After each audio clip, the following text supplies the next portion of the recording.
Hello? Hello? Hello? Hello? Hi? Hello?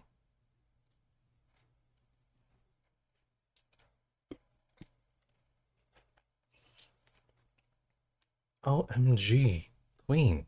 Slay. Haha. Would you put fingers together and join me for some slaying of the princess? Maybe we can chill later too. OMG. I think I think I'm fine not being cringe, actually. Yeah. Yeah, I don't I don't want to do that ever again. I think I'm good without it. Your loss. I feel like that's your I feel like that's something that you want and are projecting by saying that. So, your loss, really. But yeah, we're back to a Friday. Friday means the weekend. And the weekend means we slay the princess. Or do we save the princess today? What? Me? Gaslight? No. Only girl boss. Surely. But yeah, isn't it exciting? We get to slay the princess. Possibly. Wait, we already did that last time. We also ignored the princess. So what do we do now?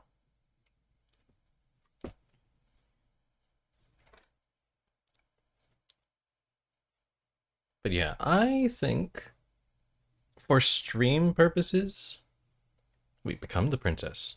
That kind of already happened too. Well, she became us. We became one. And now we're chilling together. Wait, no, I threw myself down the stairs. Wait, never mind. But yeah, I think I'll go for one ending, and then we can move on to a different game. That game being Transistor, because I would love to revisit that. It's been at maybe 10 years at this point, almost, since I played Transistor. So we get to listen to good music, have good gameplay. Yes, good gameplay. And a nice story to go with it. Transistor, I do believe, is one of the best games on my list.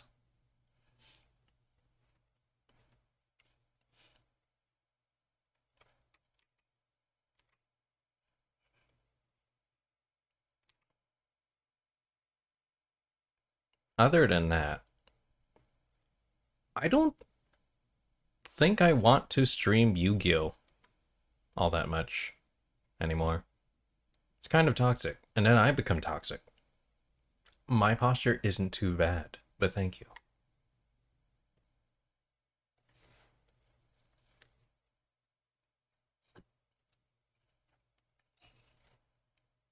I do like it when Yu-Gi-Oh! Has a few things going for it, and not one best deck. But Master Duel is also very polarizing in that it seems they want everything to be alive all at once, rather than something that's healthy. Yeah, like, it's either, oh, they're Malice and I have Lancia'd you, GG, or they're not, and then Lancia does nothing and you have a brick in your hand.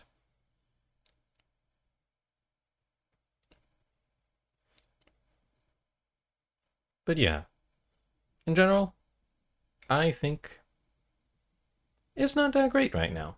But I do like playing my silly decks, like Mimigools. I could be playing a good deck like Memento, but Mimigool makes me feel good whenever it goes off.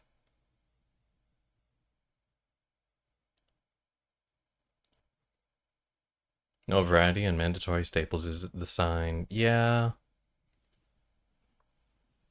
Feels a bit like when Kashtira dominated. Tearlaments kind of felt like that, but also felt kind of playable because Bestials came at the same time.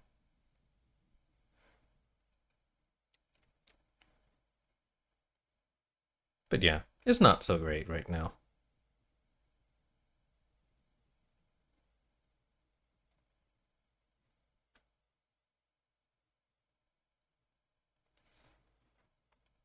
Ooh. Though, in terms of Lorcana, I really hope rotation. I really hope they do a good job of rotation.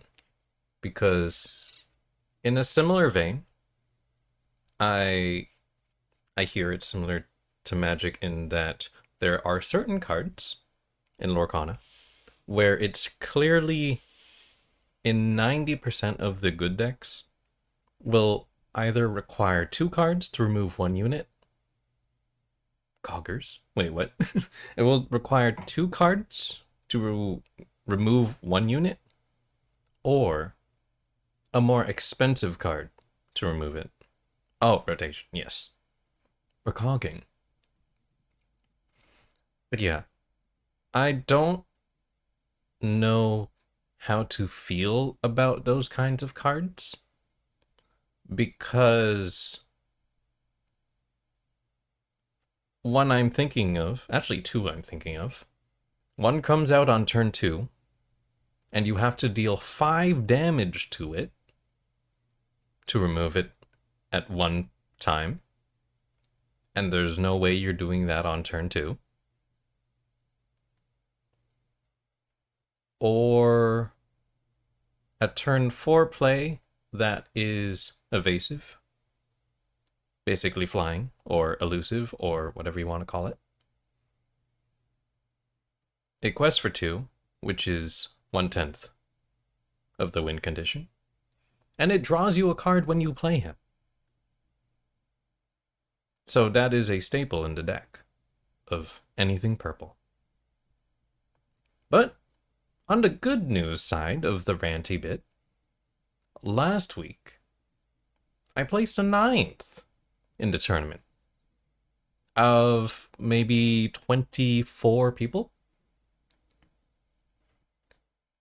which is good, but also really unfortunate because 8th place is when you do the quarterfinals, semifinals, and finals to see who wins the first place mat. And top 8 gets the full art foil promo rather than the regular promo. Yes, that's true. I am not on meta. It's my own brew. There are good cards in it, don't get me wrong. It's just very different than what people are used to. So kind of like on these streams where I'm like, but what if I play Vernusylph? It's kind of like that, where people are like, okay, what shenanigans are you up to now? Why do you play that card? That card counters me. Why did you do that? Because right now in this game, healing and moving damage, i.e., removing damage from one character to place it on another, counts as removing damage. And there is this one card that says damage cannot be removed from either player's creatures. And so, the powerful moves of I will heal up to 3 damage and draw a card for every damage healed, or I will remove up to 3 damage and then move that damage to an opposing creature, i.e., I will heal my guy and probably remove your guy. On both of those are characters, by the way, on play abilities. Very powerful abilities. And so what if I just play this one card that stops both of that? It's great. Why no one plays it? Because they don't quite... Not many people deck build. There are a couple, maybe like 4 or 5 people who really experiment with different cards.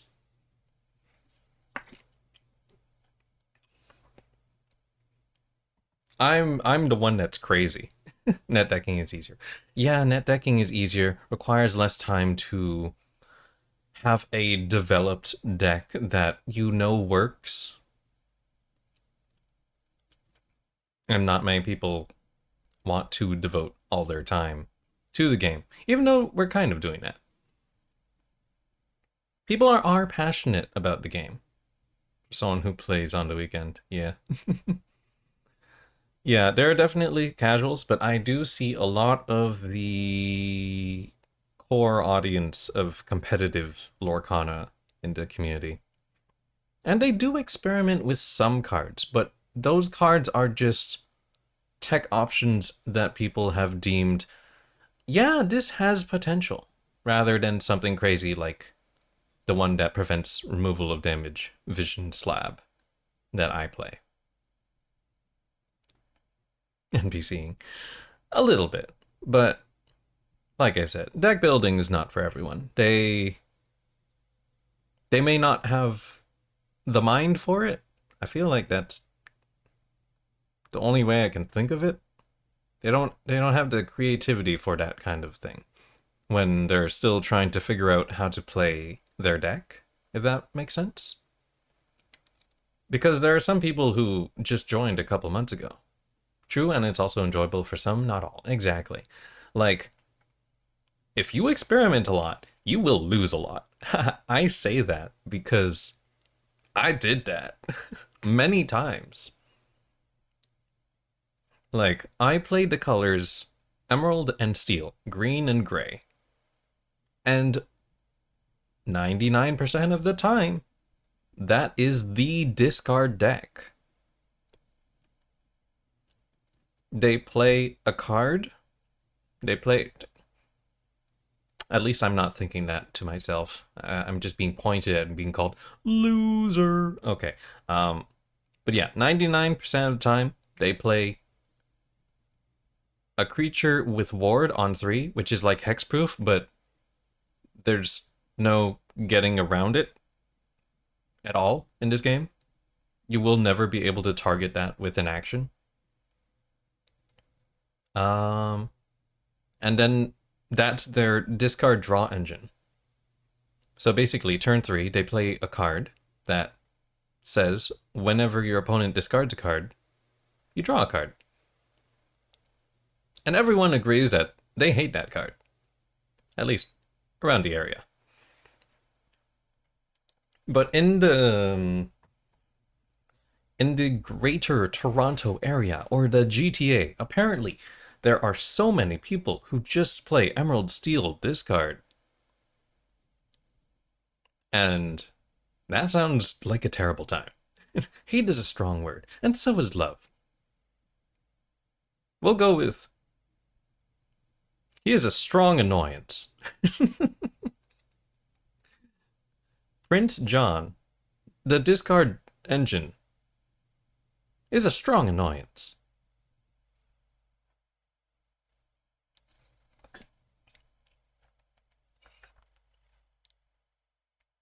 And that's why we're really hoping rotation really changes it up. So we can have a good time with the game.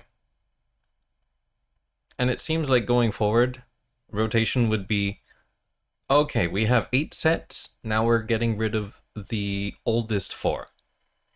And then reprinting some of the cards from the oldest 4. We still have no idea what those cards are. And around the end of August is when the rotation is happening. I kind of wish they would slowly start trickling now, as we're mid-July. And we're just speculating at this point, and there's no definitive answer for many things. And people kind of want to fall off the game unless they know. Which is tough for Ravensburger, I guess. But at the same time, we kind of want answers, you know? Because if The really annoying cards are in the game. And also, speaking of which, this is a game where your turn is your turn, your opponent's turn is your opponent's turn. Kind of like Hearthstone, in that you will only interact with them when it's your turn. And then you pass it over. And then it's their turn to interact with you.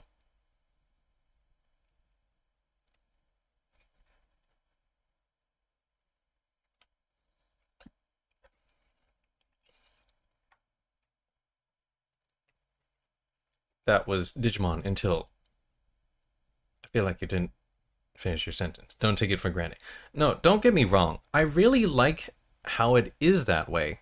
As it is one of the only physical card games that I know works that way. In that you do your thing. Okay. Your turn to do your thing. Oh, my turn to do my thing. Until cards are released that don't care. Yeah. Like, of course, there are some. I guess the Yu-Gi-Oh! Equivalent is Floodgates, where there's only one I can really think that is the Floodgate. And it's also only a Floodgate for one turn. In Steel, Gray, whatever you want to call it, there is a 3-cost character that is a 3/3, 3 attack, 3 health, that says, when you play this character, until the start of your next turn, your opponent cannot play actions. It's a one-sided Floodgate. Yeah, I feel like that's all it needs to be said.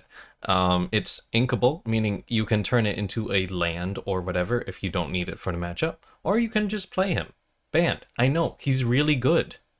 For that reason, he's a Floodgate. He has vanilla stats. Why does he have vanilla stats? It's a really good effect. It doesn't even block you both ways. It doesn't even punish you for playing him wrong. You just play him. That's the kind of thing. Because in the next set, after they released Pete, there's a 4-cost uninkable who does a very similar thing. Granted, he'll be a attacks Floodgate and a 1-turn Floodgate, where a 4-cost uninkable, meaning he's stuck in your hand until you play him or discard him. Gone to, he 2 attack, 4 health. And the effect is when you play him, neither player can sing songs until the start of your next turn. And actions and items cost 2 more to play. It's a really annoying effect, and I would love to play him.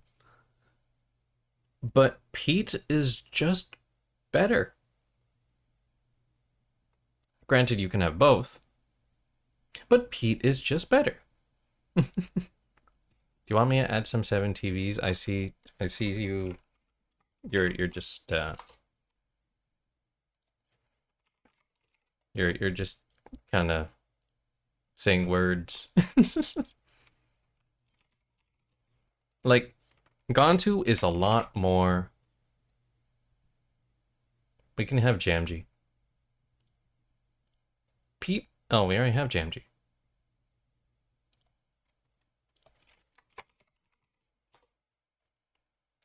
Pete is a lot more forgiving and flexible and amazing stats for what he does.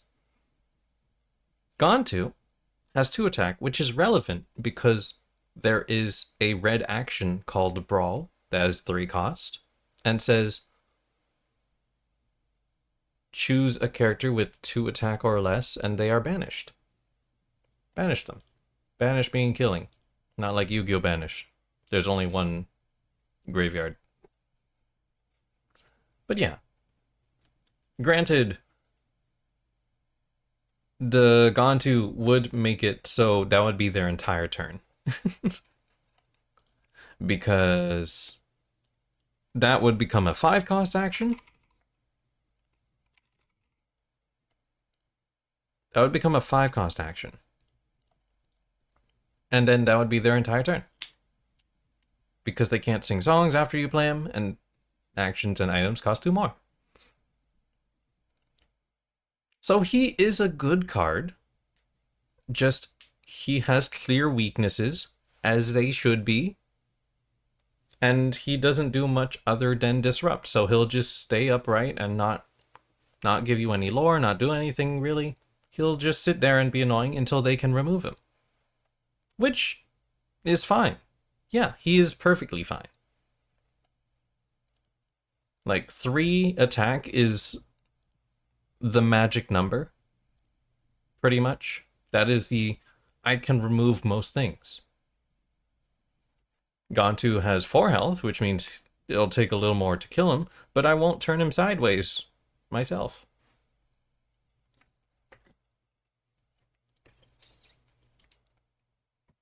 So yeah, I feel like there's a disparity between the balanced cards and the broken cards.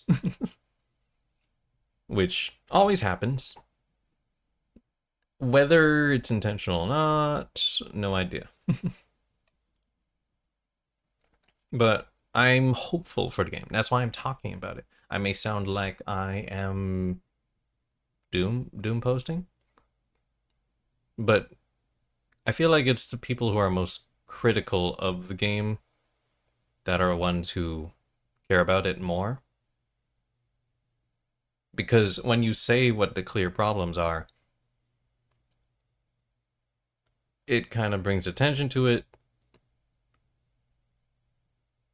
You wouldn't talk about it if you weren't, yeah.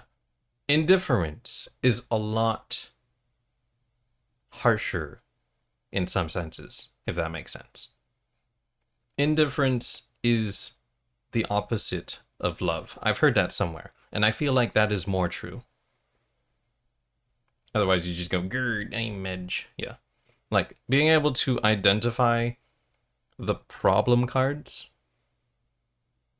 and just see if they want to try and ban them. I keep saying granted, but like, they are a young card game. They just had an international release where in Japan and I think China as well, like East Asia, they are doing a release of the game. And they started a couple months ago and are trying to catch up with releases every 2 months of new sets rather than the 3 months on our side. +5 social credit, yes. If only I could recite Bing Chilling by John Cena. I say that like it's a song. But I don't feel this way, but some people in my community feel that they don't want to ban a card here because then they would have to ban a card there and then people would be speculating there. But I say, why don't they just make 2 different ban lists? I say that because I'm a Yu-Gi-Oh player and we've seen TCG and OCG ban lists be way different. I'm scared to say this, but okay. I don't know what you're making me say. 我喜欢中国. What did I say? What did I say? I hope I pronounced that decently. Started learning Chinese. Ooh, nice. I did that as a child and never... I love China. Good job. +500 social credit. I went to Chinese school. I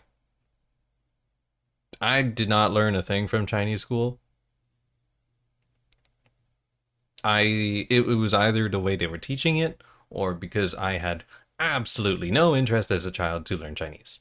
Because who around me was using it? My parents weren't using it. I mean, they know, like one of them know it. That was me with English. Like, I have the appreciation now when I'm older, but at the same time, it feels like it's going to take a lot longer for me to learn it. And there needs to be a social environment for learning a language. I learned nothing in school English-wise. I learned a decent amount of French for not using it. Like, I still won't be able to speak good French, but I can read a decent amount and write, which is probably fine. Just give me a dictionary, give me word reference. And then, yeah, it is proving difficult for me, but I'm stubborn. That's good. Having stubbornness and the willingness to learn is good. But yeah, you'll probably need to find some sort of community to be able to practice with.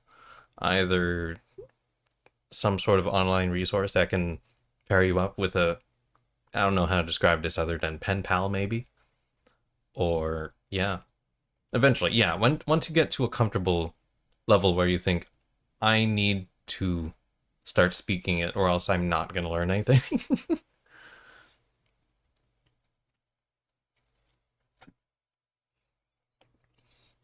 I mean, I even have the English Mandarin dictionary on my bookshelf that's really worn and taped up.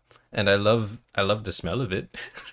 I like the smell of the old book, but I haven't I haven't the need to touch it. Dust. No, not the dust smell, old book smell. You know, like you go into an old bookstore and be like,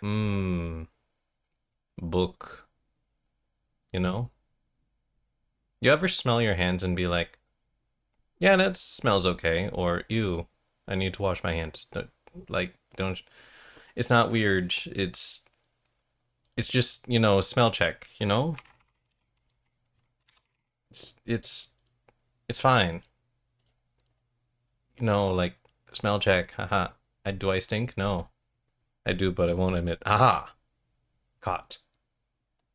Wait, do I have caught?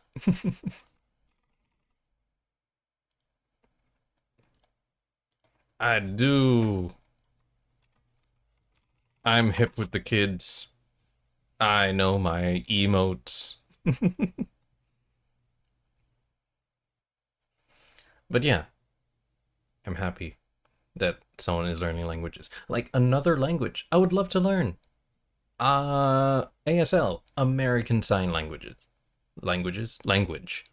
Because I don't like speaking in public. Let's say I'm on the bus with a sibling. Then we don't want to talk to each other loudly in public. That's just our thing. So what if we learn sign language and be like, haha, haha. I kind of give up on it for now. Yeah, that's the thing. Sign language, it'll be a lot of muscle memory and brain memory, but at the same time, I'd love to learn it with someone. But they're going to school, and I'm just here. So that drops my motivation a lot, and then I start focusing on other things, like card games. Speaking of which, one second, back in card games, me and Lorcana buddies are kind of bored of the game, so we're gonna do like Commander next week. And I'm gonna take my Final Fantasy cards and put in my favorite Final Fantasy 9 characters, like Zidane Tribal, and Kuja, and Steiner, and oh, I didn't find Beatrice. I did not find Beatrice. I tried finding the entire cast of Final Fantasy 9 in card form. I did not find any copies of Beatrice around my area, unfortunately. But I did find everything else, and I even got things shipped from Quebec to be like, I have almost a master collection of the Final Fantasy 9 cards. I'm weird and collector like that. And then I'm gonna put them in my commander deck and be like, this is my Final Fantasy, but worse because now I put in cards I like. This is the commander deck, but worse.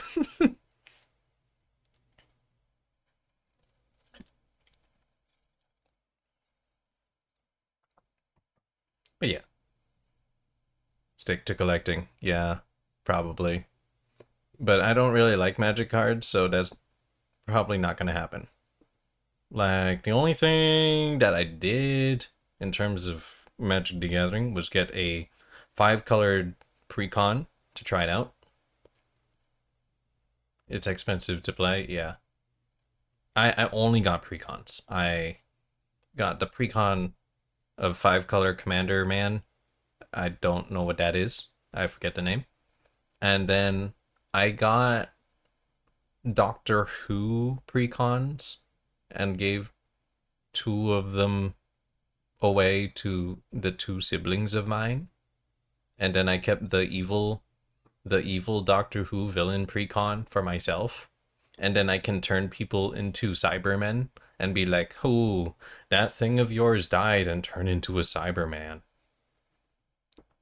And then I also got the 4 Commander precons of Final Fantasy. And then they got to choose which ones they liked. And I got stuck with Final Fantasy VI Terra. I would.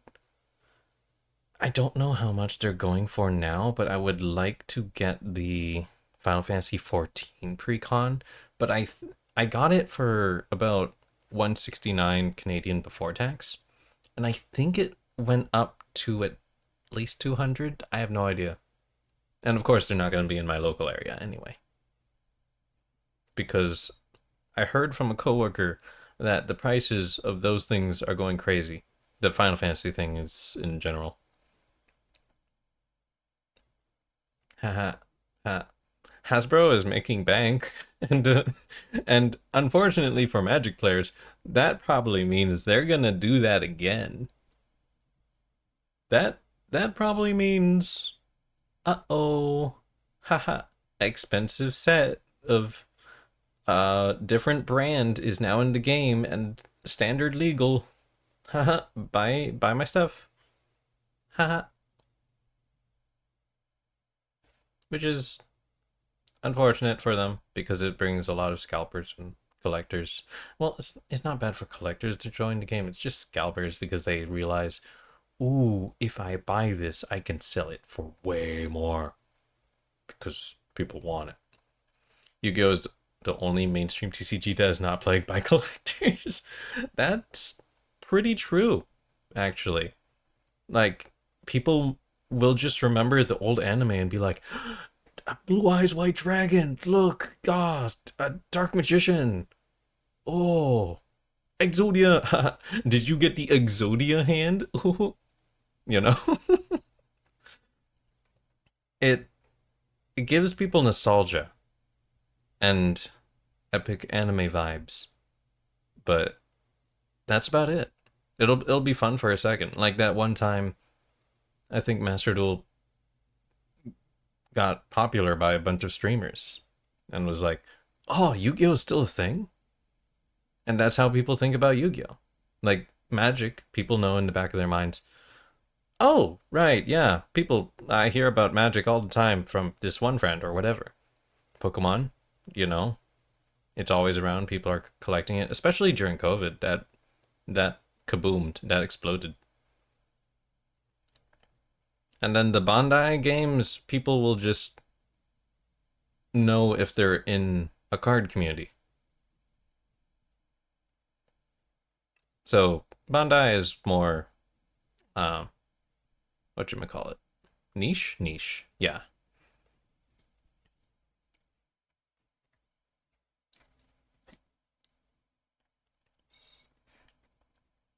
The only thing that's really a collector's thing now would, I guess, be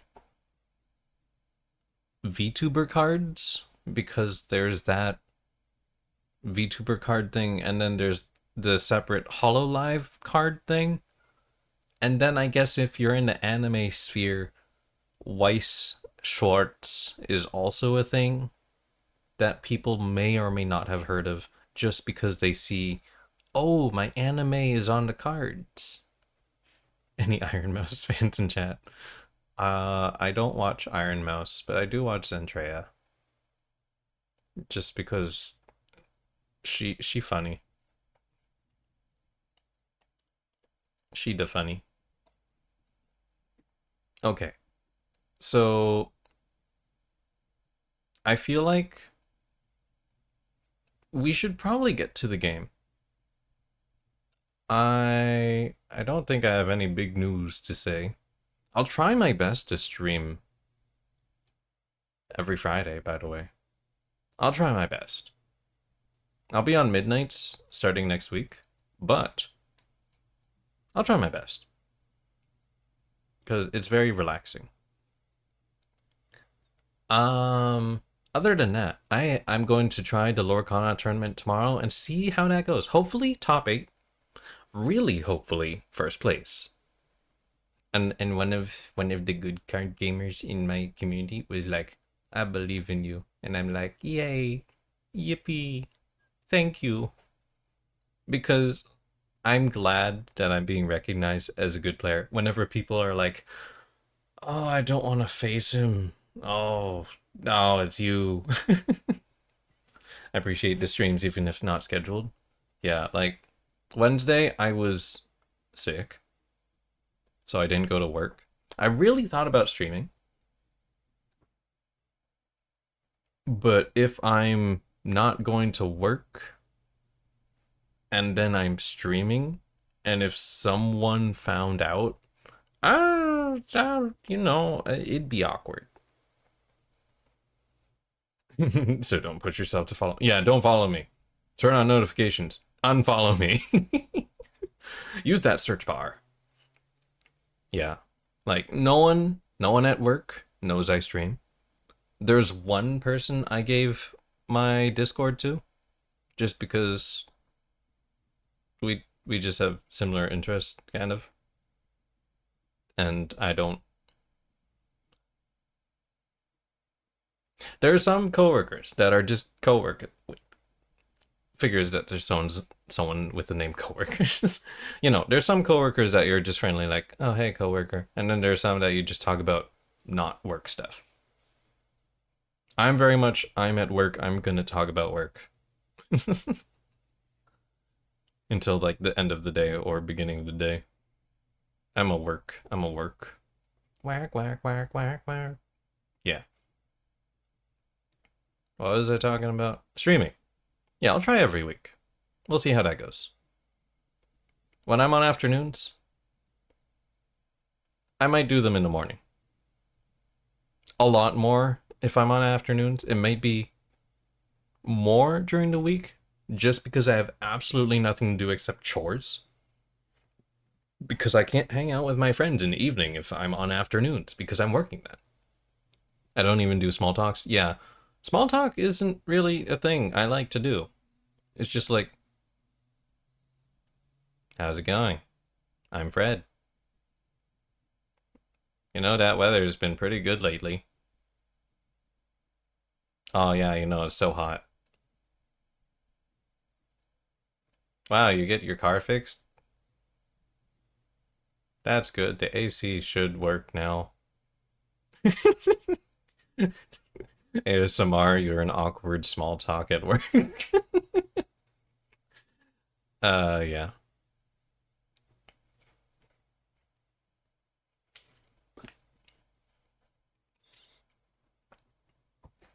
I also have kind of resigned myself to probably eventually become second monitor content by doing more story-based things. Like if I play this game, Slay the Princess, if I play Transistor, that's also Transistor. I don't know what kind of background noise that would be, but like Gris is on my list. I have no idea what that story is about, but it's been on my list for a couple of years now. Rhythm game is music. I don't know. But I want to be the radio. Haha. That I don't know what that accomplishes. But I was the type of person who would just put on the radio because I don't want silence.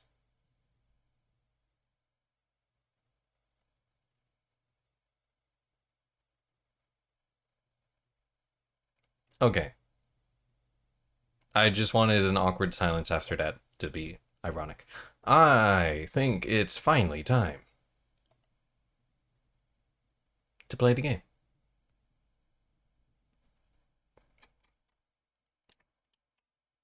I just need to open it.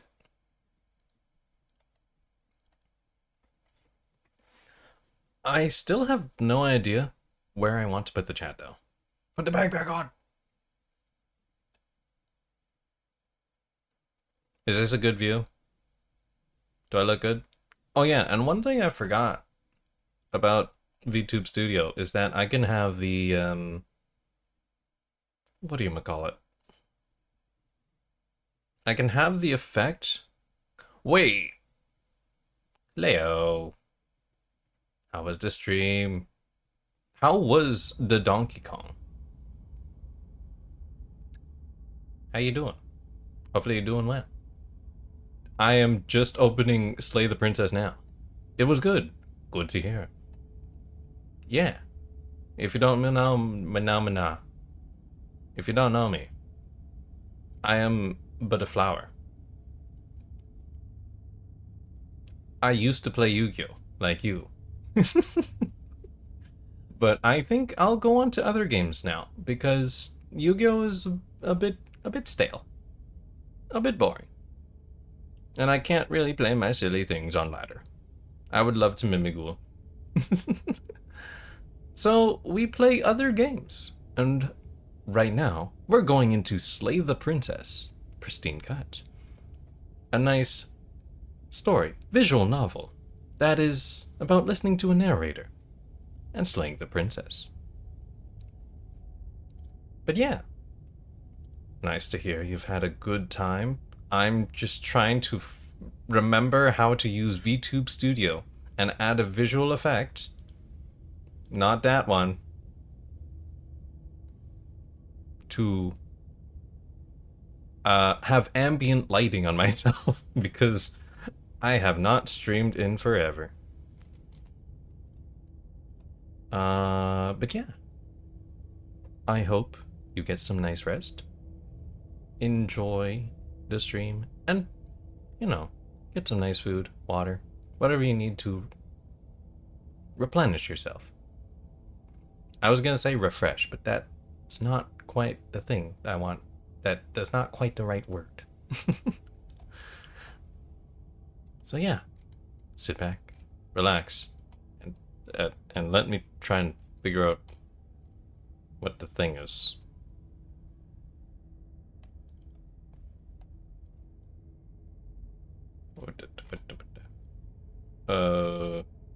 Quality, bloom, no, darken, no.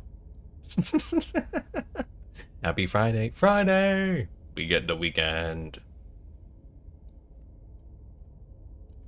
I just realized there are two audios playing. We don't need that anymore. Can I figure... Guys, please, just let me... I just need color grading, background shift, foreground shift, chromatic aberration. I'd love to remember how to use VTube Studio. That'd be great. Well, we're not doing it this time. Anyway. Time to go into reader mode. But at the same time, just a warning. This game has flickering image effects, as well as parallax effect that on rare occasions has caused motion sickness in players. If either of these effects cause health issues for you, you can disable them in the game's preferences. Whatever horrors you may find in these dark spaces, have heart and see them through. There are no premature endings. There are no wrong decisions. There are only fresh perspectives and new beginnings. This is a love story. Welcome back to Slay the Princess. Last time we went through 2 playthroughs. One was she became a wraith and attacked us from within. And the second one. Really trying to remember the second one.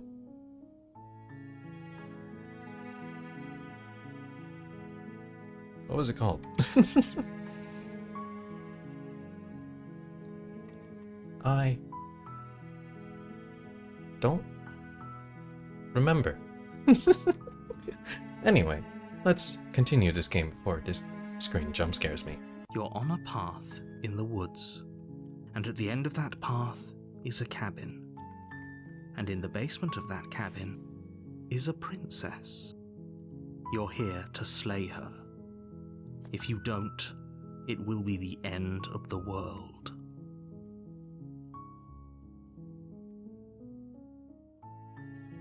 Slay the princess. The objective is simple.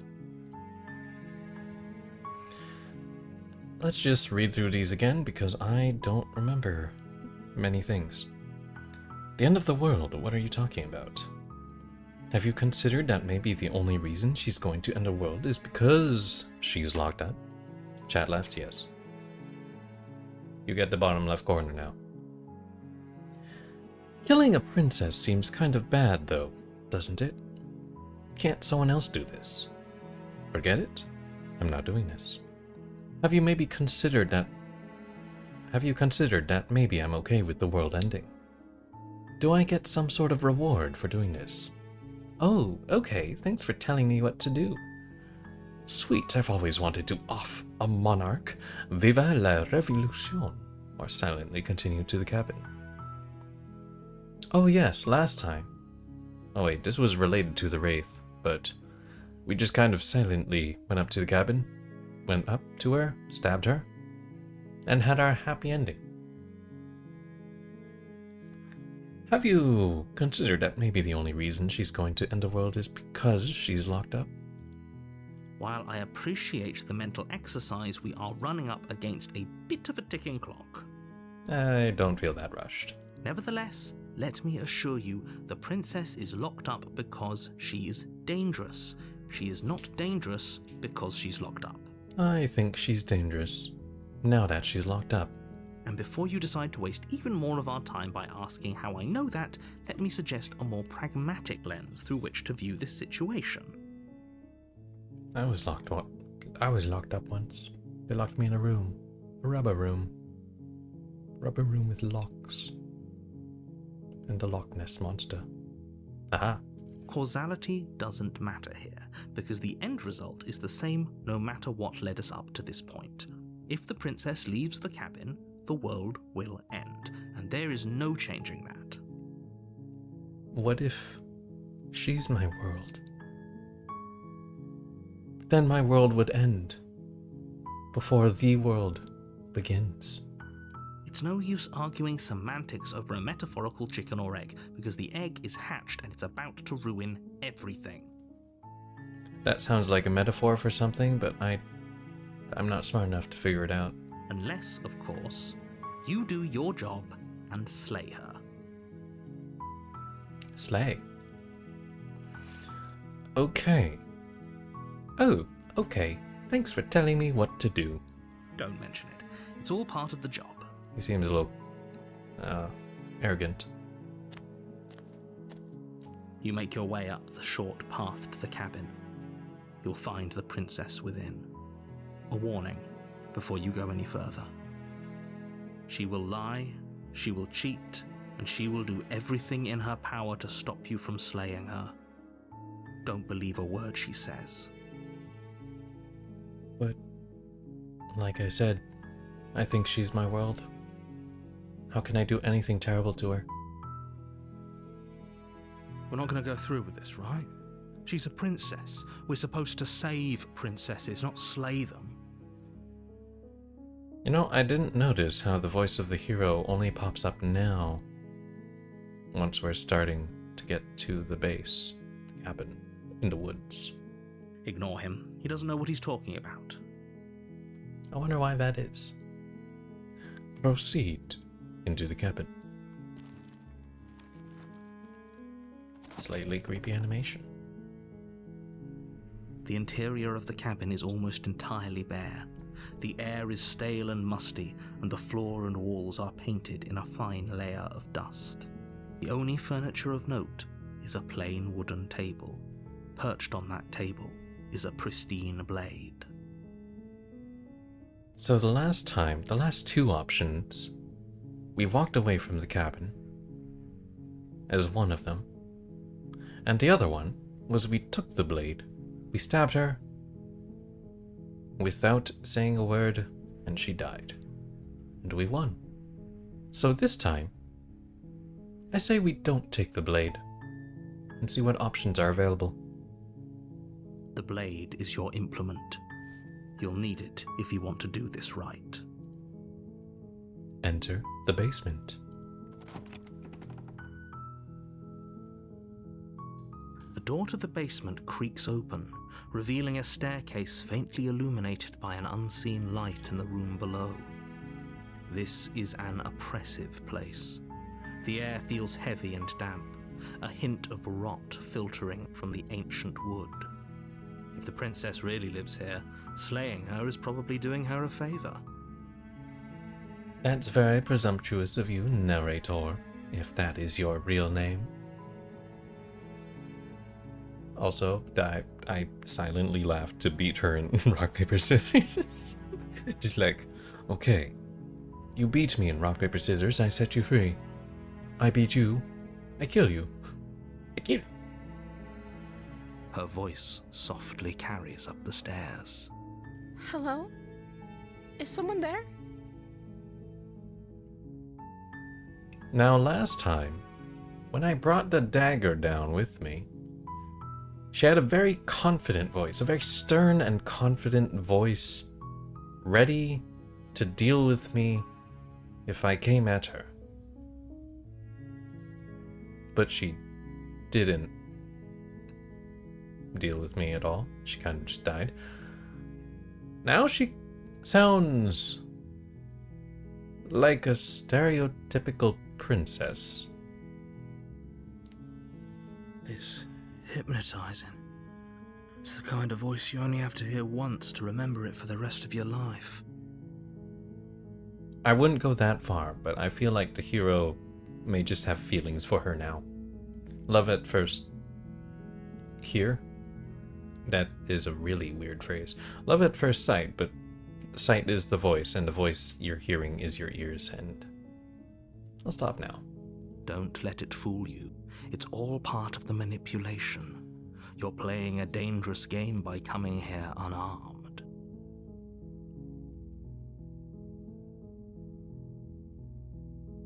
That's how I felt about your voice. Sweet and alluring.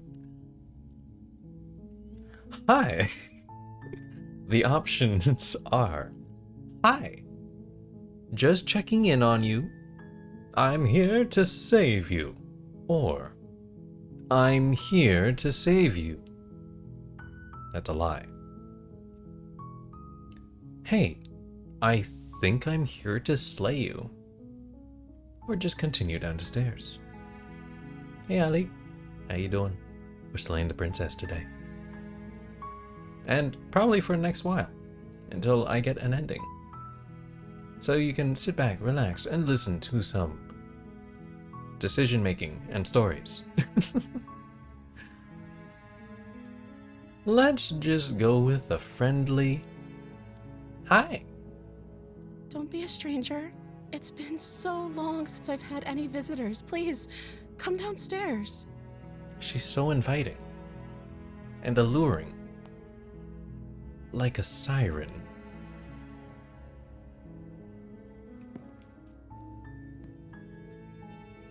You walk down the stairs and lock eyes with the princess. There's a heavy chain around her wrist, binding her to the far wall of the basement. I watched a couple of videos on this game, loved it. This is my first playthrough, so enjoy my reactions to it. I haven't seen it before, so anyone in the chat, please no spoilers. But I have done 2 routes so far. She blinked first. Wait, she blinked? Yes, she seems slumped over, like a small, frail animal. How helpless she is compared to before, where she was sitting up stern, staring us straight in the face with sharp eyes rather than puppy dogs. She's beautiful. How could someone like this be a threat to anyone? I am begging you to stay focused. There's a lot riding on you here. I feel like the narrator's not focusing as hard as we are. We just need to look at her. Look at her. She's so sad and helpless and defenseless. She's even cuffed up. Hi. Do you think you can get me out of these chains? Yes, of course, my lady. I'll see what I can do. Examine the chains. Or, hold on. Let's talk a bit first. You don't trust this act. I mean, we've seen her at her harshest before. But what is she? Is she soft on the inside? And we just never gave her a chance. We just kind of silently walked up, stabbed her heart, and be like, job done. Hello, Goose. I think we need to suss this out a little bit. Hold on. Let's talk a bit first. Okay. She looks suspicious.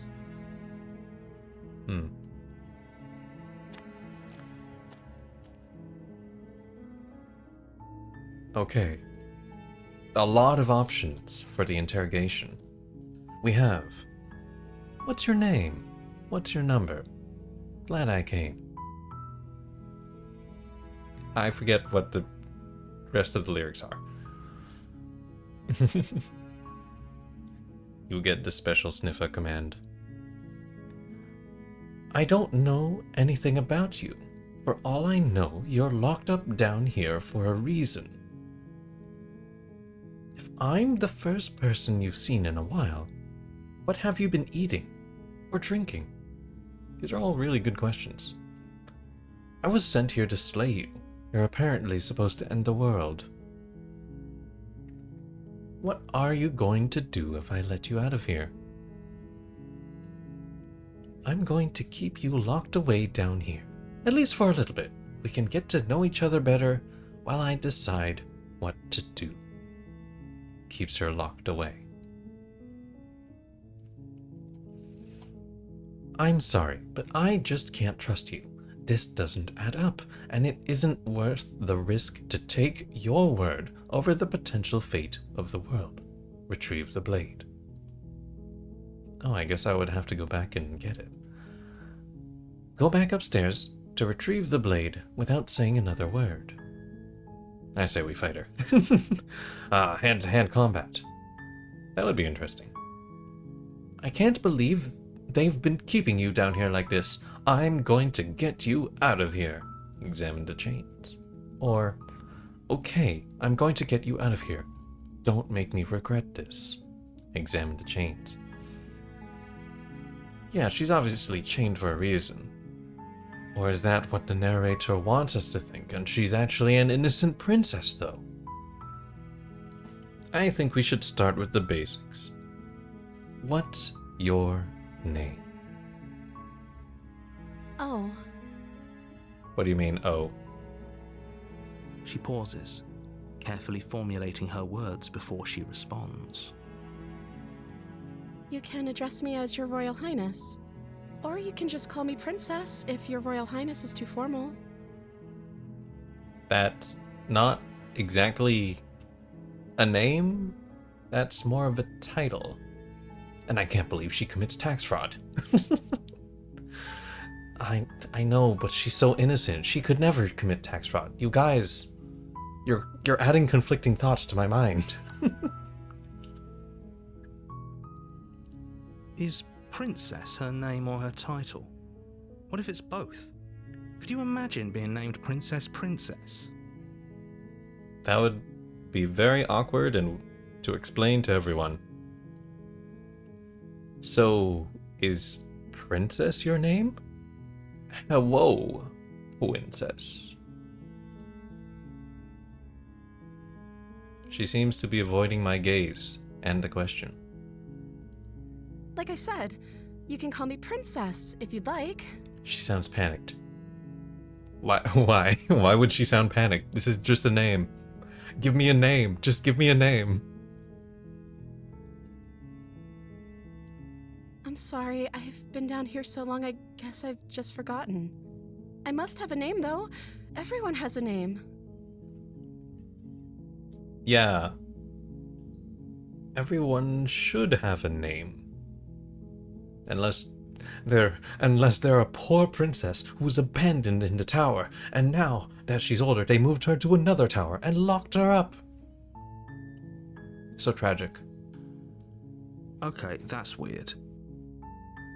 It's only weird if you don't have that story in mind. Princess but no name. No, she's Princess. She hadn't even thought to pick a name for herself. Hopefully you're starting to see that she can't be trusted. Go back upstairs, get the blade, and slay her before it's too late. I feel like the narrator is a little biased because he thinks she's gonna end the world.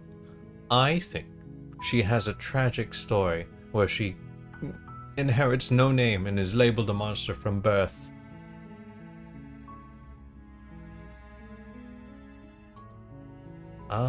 This one's an interesting question. If I'm the first person you've seen in a while, what have you been eating or drinking? I don't see what that has to do with anything. But how do you survive? This is the only time this is ever going to happen, but I agree with the princess. That's hardly relevant. I feel like learning how she survives is a very relevant thing. Especially if she's just captured, contained, securely, in a cabin in the middle of the woods, with no one else around. Okay, but actually, what has she been eating? She has to eat, right? Yeah. Let's just confront her and see what she has to say. No, it's not weird. For all we know, she's a 5,000-year-old vampire. She is the Nosferatu. She is the Alucard. But yes, let's try. I was sent here to slay you. You're apparently supposed to end the world.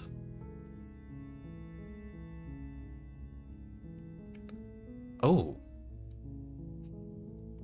Just because I say Alucard doesn't mean it's a Ghost Trick reference. Just because I love Ghost Tricks and say Alucard, it doesn't mean it's the vampire Ghost Trick Alucard. That feels targeted. Very, very targeted. Okay. Apparently you're supposed to end the world, but we have 3 options. But I don't think you're actually dangerous. But I wanted to see you for myself. I'm not sure what to believe.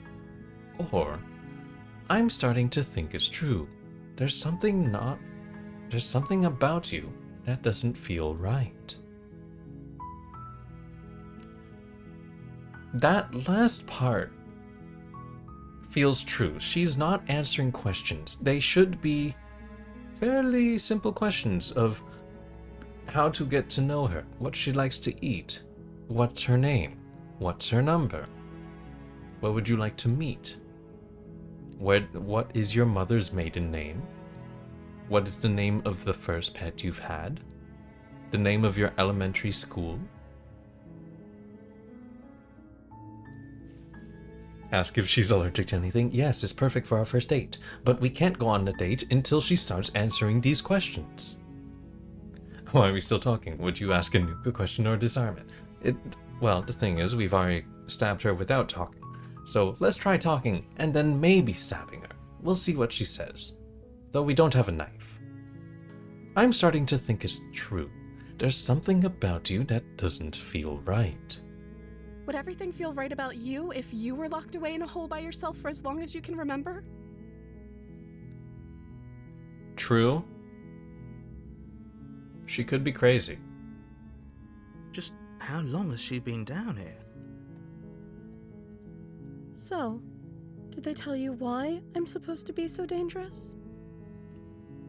Yes, because you would end the world if you left the cabin. That is specifically what I was told by the voice inside my head. Ooh, we can deflect. What are you going to do if I let you out of here? Ask if she's allergic to anything. If she's allergic to shellfish, we can't trust her. We can't trust anyone who can't eat shrimps. Imagine a bloodline who could be ended by sea bug. Okay, if you phrase it like that, that is pretty crazy. So our options are deflecting by saying, "What are you going to do if I let you out of here?" I've been told enough. I was hoping you'd tell me. No, but I'm sure they have their reasons for keeping that information secret from me. No, which is why I don't think you're actually dangerous. Remain silent and stare.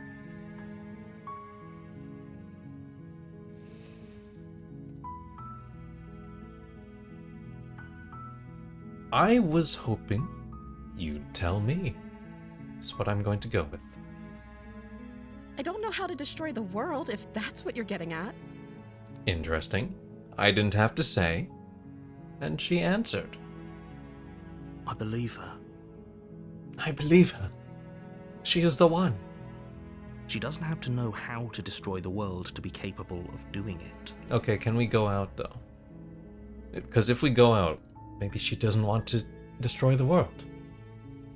At the end of the day, whatever the two of us have going on down here is about trust. Yes. And I think we can trust each other. You can start a new life. You can get a new name. You can start eating things. Huh? This isn't a dating sim? What are you talking about? This is a story about love. Whoever sent you to slay me claimed I was a threat to the world, but they didn't tell you why.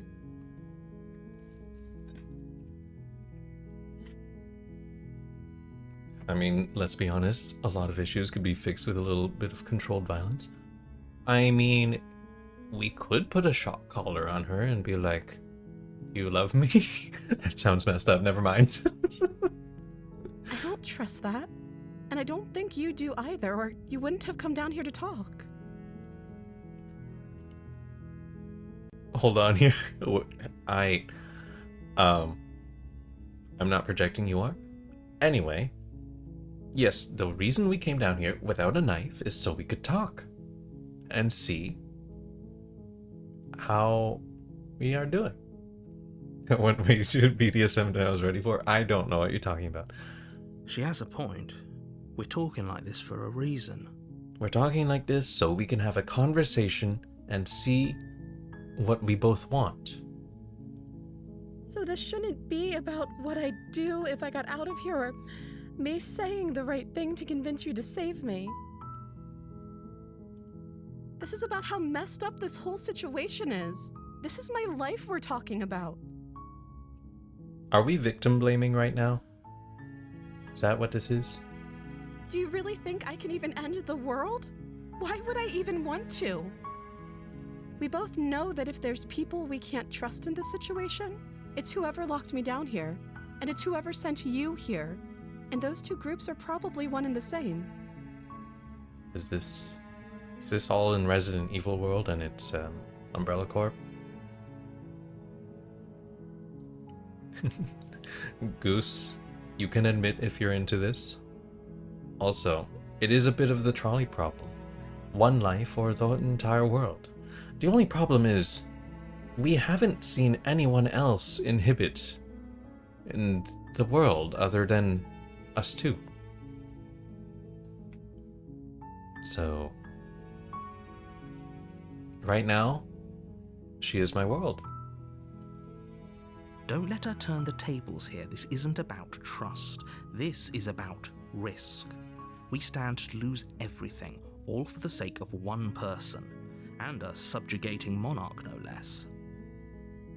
He's speaking with big words, and I don't fully understand. No, I'm just kidding. But I think he's wrong about that. This is about trust. Who do I trust here? The narrator or the princess? Also, state your 2 questions, Goose. You have raised your hand. I have allowed your questions. I love it when people say, "Hey, can I ask a question?" Yes, good one. On to the next. Okay, we have. I don't know anything about you. For all I know, you're locked up here, down here for a reason. Or, that was a new option. Okay, I won't kill you, but I can't set you free. It's too risky. What if I stayed a while and just kept you company? Maybe then everyone could be happy.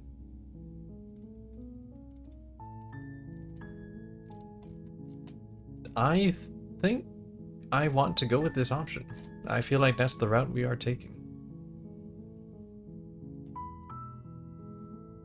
How do we know she's a princess? The voice in her head says she's a princess. She seems to call herself a princess, and that's 2 for 2.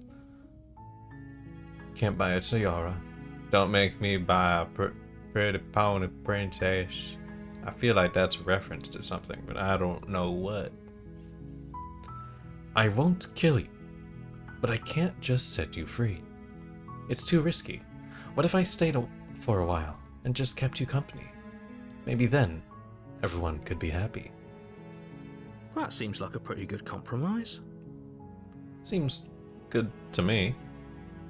I don't think I could bear being down here that much longer. Well, but we're together? Leaving her alive is too risky. If you don't deal with her soon, she will find a way out. I feel like this was one of the options where it was like, nobody liked that. Except me. So I'm the only one who liked that idea. Yes, exactly. One way or another, I'm going to find a way out of here. It would make it easier for both of us if you'd help. Her attitude is different. That's all I'm going to say. But if you don't, I can promise that you'll regret that decision. So are we gonna go out? You have to make a choice. Let's hope for all our sakes it's the right one. I think we're going to set her free. Of our own volition. Retrieve the blade. Okay, let's get you out of here. Or lock her in the basement. I kind of want to save. But I also want to say, okay, let's get you out of here. You can't be serious. Thank you. Thank you. You won't regret this, I promise. Her attitude has switched up so much. You're making a huge mistake. No, I think you're doing the right thing. I think I am, hero. You walk up to the chains binding the princess to the wall and give them a tug. They're large and heavy, far too solid for you to even imagine trying to break them apart. I'm guessing you don't have the key? Nope. But maybe I am the key. Maybe it's somewhere upstairs. The key to her happiness. Doubtful. Whoever locked the princess away down here intended for her to never see the light of day. They wouldn't have just left the key to her chains somewhere in the cabin. But what if they did? What if they're a jailer and they keep it on the wall? And if there isn't a key, do you have any other ideas? I'm going to check upstairs. Maybe the key's still lying around somewhere up there.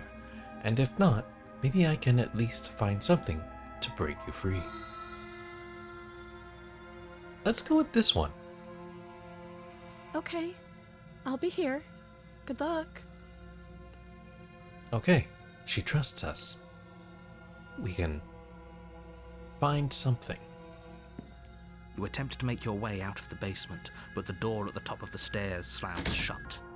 You hear the click of a lock sliding into place. I can't believe the narrator would get a physical form and do that to us. Is someone else here? Hey, let me out of here.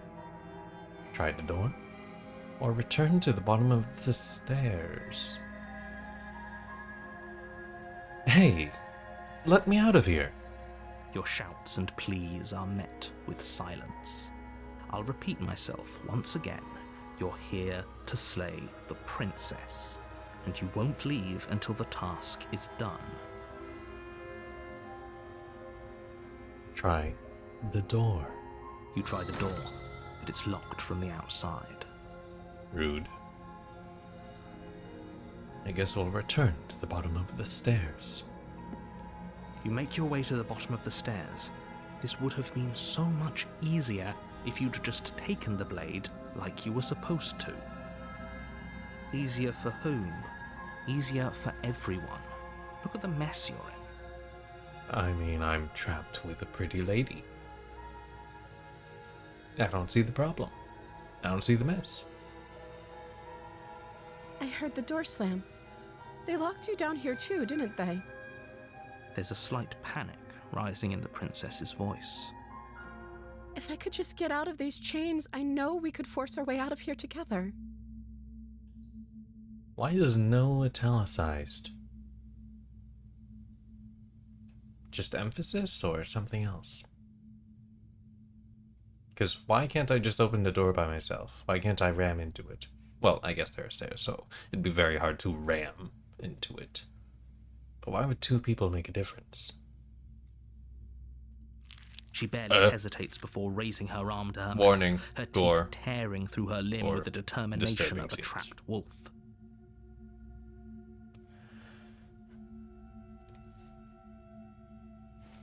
Okay. Yes, this is a horror game. As she rips her flesh from her bone, a sound comes from behind you, the clang of bouncing metal. It's the blade from upstairs. You're not sure how it made its way down here, but if there's a time to strike, it's now. Kind of sick though. Yeah. It's rad. Radical dude. Okay, the narrator is dropping the knife down here. Metal. Metal, dude. Yes. Yeah, there will be more scenes like that, probably. And or horror, or jump scare, or love. Who knows? This is a love story, after all. How come the narrator can just control the scene? That feels... Well, I guess that makes sense if you're a narrator writing a book. But also a little rude. Or we could use it to free her. Yes, free her. You won't like what happens if you do that. Is that a threat? Save the princess or slay the princess. We have slayed her before. Slay, queen.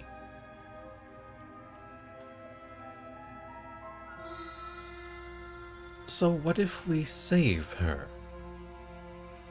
The crazy, arm-biting demon that she is. Fine. Against your better judgment, you place the blade against the ragged, self-inflicted wound on the princess's arm, just above the unyielding chain binding her to this place.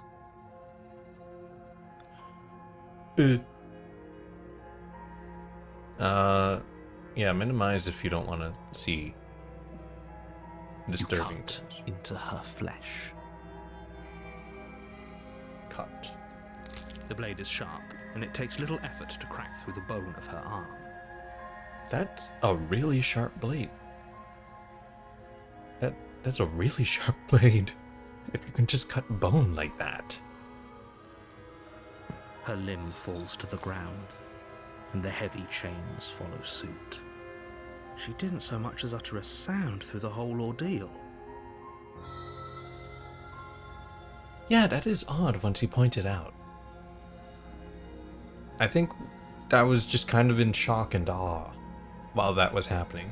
Just like, oh, yeah, the hand is gone, yes. Right, she's ripping it off now. Right, she threw it on the ground. Wait, yeah, she didn't say anything. No, she didn't. She smiles softly as her gaze meets yours, blood from her wounded arm dripping rhythmically to the ground. Huh? Hi, princess. How is she still smiling after everything? It's like she isn't even bothered by what just happened.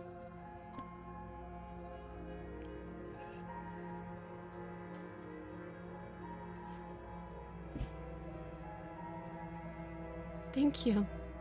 Now let's get out of here. Yeah. Let's do that. Approach the locked door. No, we won't have any of that. The stakes are too high. You can't just let her escape into the world. No, I can't just let her escape into the world. Are you gonna control more than just the scene now, Mr. Narrator?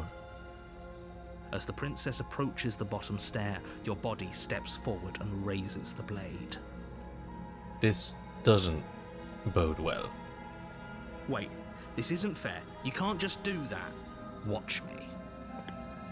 What are you doing? Slay the princess, slay the princess, slay the princess, slay the princess, slay the princess, slay the princess, slay the princess. Warn her. Stop that. Something's come over you, hasn't it? You know you don't have to do this, right? Your body lunges forward, the blade held low, ready to sink into her heart. But the princess dodges, stumbling back against the wall before the blade has a chance to connect. She is but a small animal, trying to save her own life. Stop it. Stop trying to resist me. I'm trying to get you out of here alive. But we were doing that. Slay the princess. Slay the princess. Resist. The blade. Move the blade. As your body remains frozen in stubborn resistance, the princess takes a cautious step forward. Yeah, she seems upset. We both know this isn't you. She knows me so well. She nervously reaches towards you and takes the blade from your infuriatingly rigid hands. What are you doing? I am not killing her. I'm sorry. I'll try to be quick. Quick about what? She plunges it into your chest, tearing through flesh and sinew. It is agony. But you aren't dead yet. My heart. Oh no, I'm so sorry. No, she's clumsy. Oh no, she's clumsy with the knife. She doesn't know how to kill me. Stay strong. We can tough it out until it's done. For her sake. For her sake? Don't you start pretending that dying a painful death is some sort of heroic gesture. The two of you have literally doomed everyone. Ow. Ow. Ow. Ow. Whatever. She sinks the blade into your chest again and again and again, and you feel every inch of burning pain that slices its way into your body. I'm sorry, I'm sorry, I'm sorry. I don't think she's good with a knife. She doesn't know how to use a knife, does she? I'm dying, but by bleeding out. Multiple stab wounds. 14 stab wounds. Apparently not, though it doesn't matter how sloppy her blade work is, does it? A stab wound is still a stab wound, and it won't be long before you bleed out.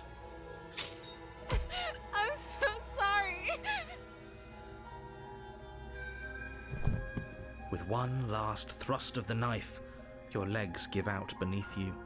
You collapse to the floor, your blood pooling around you, your limbs unresponsive. The princess stares down at your ruined chest as tears carve rivulets of pink down her blood-spattered cheeks. It can't just end like this, right? Oh, that's rich coming from you. As much as I'd prefer for things to have gone differently, I can't deny the reality of what's happened. The two of you made your choice. It's over. Everything goes dark, and you die. The damsel. She had big anime eyes. You're on a path in the woods, and at the end of that path is a cabin. And in the basement of that cabin is a princess. You're here to slay her. If you don't, it will be the end of the world. Getting a terrible sense of deja vu. This already happened. Okay, no, but I died. Ooh. Oh, you bastard. You're in for it now. I'm wise to your tricks. Ooh. My tricks? What on earth are you talking about? We just met for the first time. I know what you're up to. If he doesn't remember what happened, then maybe it's best to keep it that way. Yes, he didn't approve of us last time, did he? If we're going to save our beloved, we'll have to be sneaky about it. Yes, we must save her. She is a damsel in distress. I am in total agreement with you, Smitten. Smitten? Smitty? Schmitty. Yes, I'll call you Schmitty. Our beloved? Wait, you're not on board? Yes, you'll have to be very sneaky about your intentions if you're going to try and save the princess. I think we're doing a good job. Please stop bashing us about it, narrator. Ah, so all of the cards are on the table. Then you should know that we and the princess are in love, and the four of us will be foiling any and all assassination attempts you've got in the works. Wait, the four of us? There's the hero, there's the Smitten, Schmitty, the princess. Oh, me, right. I'm the fourth one. Right. I was lost. We'll see about that. Whatever you do, just be sure to ignore him specifically. It sounds like he's the sort who'd sacrifice the whole world for a peck on the cheek. Do you think she'd do that? Do you think she'd kiss me? What can I say? A world without love is a world that isn't worth saving. Let's assume I'm telling the truth and all of this did already happen. Why should I listen to you? Why should I bother doing anything? I don't think I clicked that before. Let's assume I'm telling the truth and all of this really did already happen. Why should I listen to you? Why should I bother doing anything? Those are two very different questions, but fine, I'll indulge you if that's what it takes to get you moving. Let's say for a moment that this really is the second time you've met me, or at least a version of me. You died last time, which probably only happened because you didn't listen to me. You were the one who did us in, villain. Aha, he did. He tried to kill her. He placed the knife and then put it in my hand and tried to stab her. I was the one who saved her, and in a sense, she has saved me. Well, not you in the literal sense, but you did everything you could to stop us from rescuing her. Get out of the way, chat. Oh, I wonder why. Maybe it's because the entire world was at stake. No lone princess is worth that price. I beg your pardon? I beg to differ. I feel like we said the same thing. I'm not going to argue with you. I'm just going to take a deep breath and assume that whoever is making the decisions here has the common sense to ignore your protestations. It's not common sense to ignore it. It's common sense to follow your heart. Anyway, I believe your second question was, what's the point of doing anything? If you're asking that, it sounds to me like you're making the rather dangerous assumption that your actions last time around didn't have any consequences. What do you mean? Of course there weren't any consequences. You forced the princess to kill us, and now everyone's right back where they started. That sounds pretty consequence-free to me. Yeah, not much is different. Except the princess did change last time I just killed her. Turned to a ghost. Started haunting me. I tried to kill her. She was incorporeal. And then I died. And we had one last bout. And I won by throwing myself down the stairs with her in me.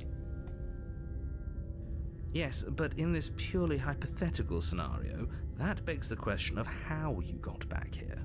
Did time simply rewind itself, or were you instead transported to a different world entirely? If it's the latter, what do you think happened after you died? The world was saved? Do you think the people there lived happily ever after? Or do you think that the princess, left unhindered, brought about the end to everyone and everything, just like I told you she would? She would never. She's a perfect angel that you cruelly imprisoned as part of some convoluted, dastardly scheme. Exactly. I knew it. Schmitty knows all of the narrator's schemes, and we shall expose him for the villain he truly is. Convoluted? I don't know how this premise could be any more simple. Princess bad, stop her, save everyone. You know, I've never heard of a story where the princess was bad, so obviously the narrator is either a bad storyteller or lying. I'm with them. I'm going to find a way to save her from that cabin. That's right, you can't stop all of us. Aha! We're going to sweep her off her feet if it's the last thing anyone does. Are these really the sorts of people you'd like to align yourself with? You're not at the cabin yet. You still have plenty of time to reflect on the situation. I just hope for all our sakes that you make the right call. I feel like I'm reflecting correctly, and the reflection is showing my love for the princess. Let's talk about this princess. Just be quick about it. The only reason she was even able to kill me last time was because I let her. She could barely hold a knife. How is she supposed to end the world? Who locked her in that basement? What is this place? Or never mind. We'll go with the only reason she was even able to kill me last time was because I let her. She could barely hold a knife. How is she supposed to end the world? She just can. Believe me, I wish I could tell you more, but you'll just have to trust that what I'm saying is true, and that, despite it all, you're fully up to the task that's been given to you. The she just can gives me the energy of, haha, I have brought Godzilla to the fight, and then you just, I have Godzilla beating tank, it destroys Godzilla, and it just can, I win, GG, easy, go next. Maybe it's her beauty that threatens the world. Yes. Sure, it's her beauty. Why not? And before you ask, no, we can't just keep her down there. If you don't slay her, she's going to find a way out. It's unfortunate, I know, but it's just the way it is. Who locked her in that basement? What is this place? People locked her in that basement, and I told you what this place is. It's a path in the woods. Don't overcomplicate things. So you say people locked her in the basement? Am I not a person? We have established last time that I am scaly feathery? Some sort of chimera? Reptile thing? I don't even have a human hand. I have a claw. So does people imply a person which is human? Does that make the princess human? And I am but a monster. And I am the monster that slays the princess.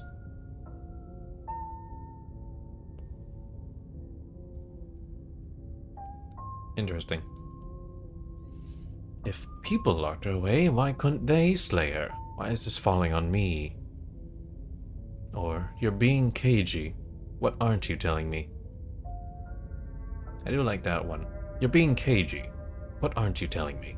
I've told you everything you need to know. Going into more detail would just overcomplicate an otherwise very simple situation and make your job more difficult. I would like to know details anyway. Not to sound like a broken record, but the less you know about her, the better things will go for all of us.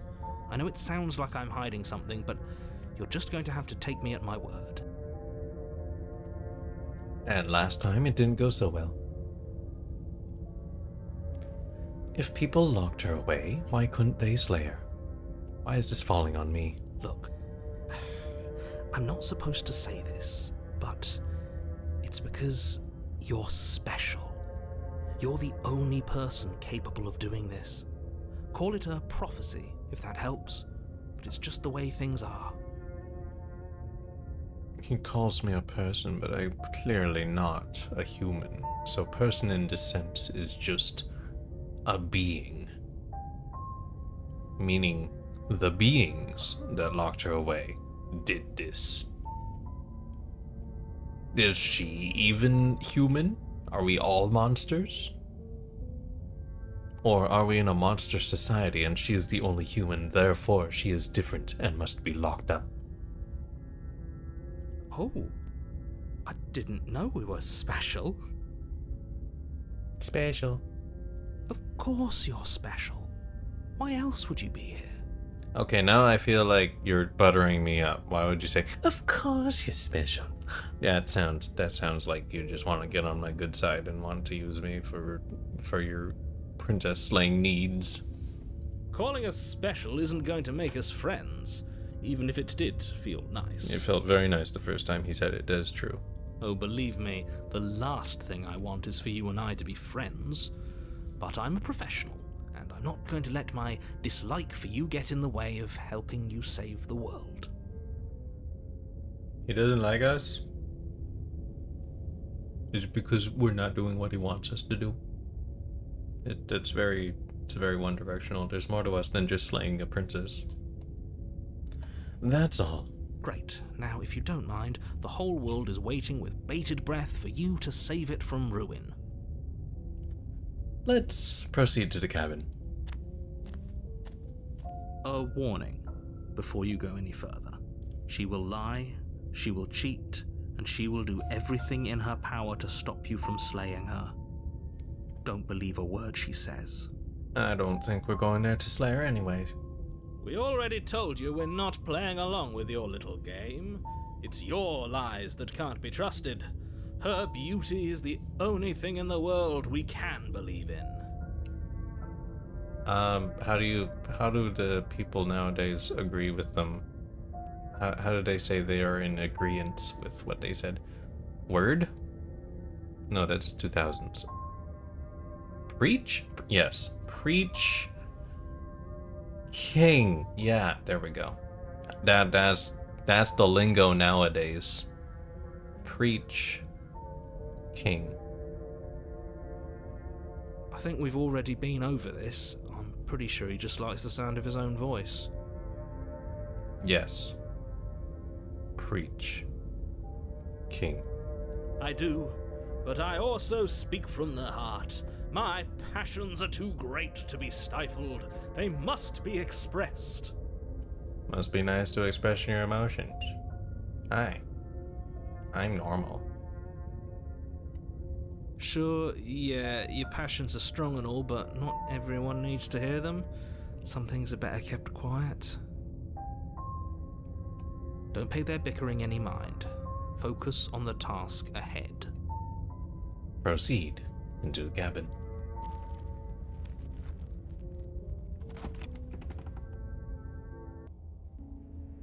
The interior of the cabin is clean and elegant, its stone walls draped in fine threaded tapestries, a prison befitting a royal prisoner. The only furniture of note is an ornate wooden table with a pristine blade perched on its edge. I do like the tiny door in the door. That leaves a lot of implications of dwarves existing and jumping through that door. I just like the idea of that. Also very regal, very tower, very princess living in the tower-esque. The blade is your implement. You'll need it if you want to do this right. I'm very curious. What happens if we bring the blade to the princess that we love oh so much? I'm morbidly curious, you could say. You didn't say anything about the mirror on the wall, as per usual. That's because there isn't a mirror. There's a table, the blade sitting on the table, and the door to the basement. There's nothing else in here. There's definitely a mirror. Smitty, what do you say? There isn't. I'm sure the princess would tell us there was a mirror if she were up here.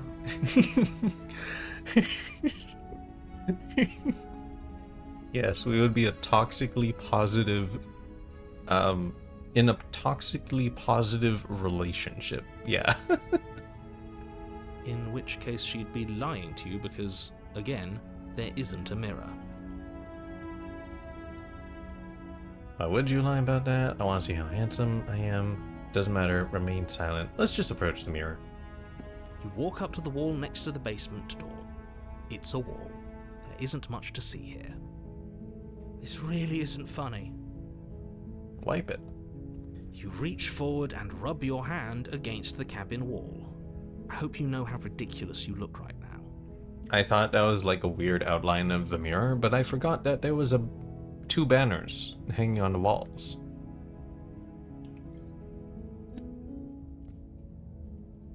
But it was there a second ago. And now it's gone. Pity. We could have a feather out of place and now we'll never know. We can't gallantly sweep her off her feet if we have a feather out of place. What? Wait, what? Wait, what? This whole cabin is different than last time. Very different. Is it? I can't say I was paying much attention to the scenery last time around. Maybe that's because you haven't actually been here. I hope this means you'll finally drop that ridiculous past life nonsense. You haven't died, and you certainly haven't been killed by the princess. I can't believe he's gaslighting us right now. So focus up. Stop letting yourself get distracted. I'm morbidly curious. Take the blade. You take the blade from the table. It will be difficult to slay the princess and save the world without a weapon. But what if there's a dragon down there that we have to slay to save the princess? I suppose if we're to play the role of dashing knight, we need an equally dashing sword. That way she'll know we can defend her from her enemies. Hopefully it doesn't put her on edge, and hopefully it doesn't get turned on us. Again. There's no use arguing over motivations right now. It's good that you took the blade. You'll need it to do your job. Job jump scare. Enter the basement. The door to the basement creaks open, revealing an intricate stairwell. Gold-trimmed carpet glimmers in the light of the torches positioned along the walls. The basement almost seems welcoming in the dim firelight. Also, I just thought about this. Would this be a better viewing experience without the chat? That way you can just enjoy seeing the visuals. We'll do that from now on.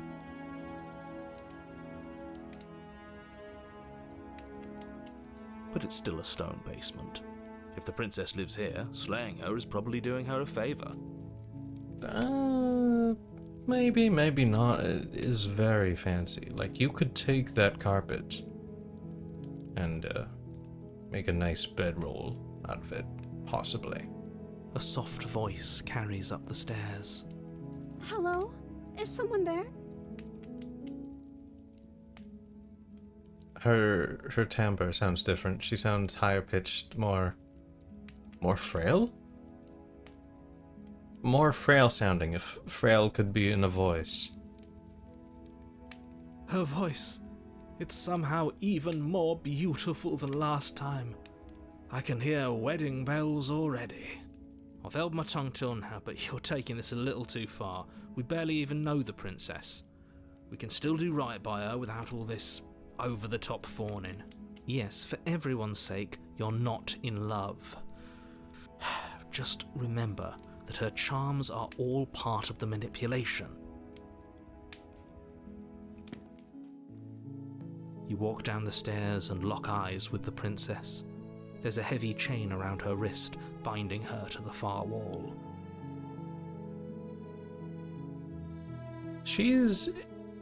Her dress is way more elegant.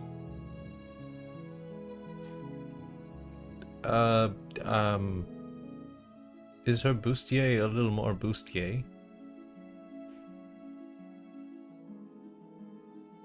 And it feels like the edges of her are a lot more, not edges of her as in her body shape, but like the edges of the drawing looks more round and safe and cutesy.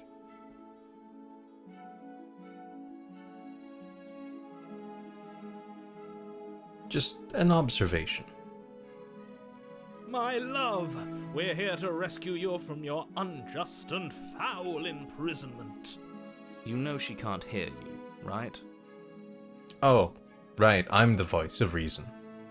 She may not be able to hear my words, but surely she can hear my spirit. Oh, your spirit's plenty loud, all right. It's you, my dashing hero. I was so worried you wouldn't come back.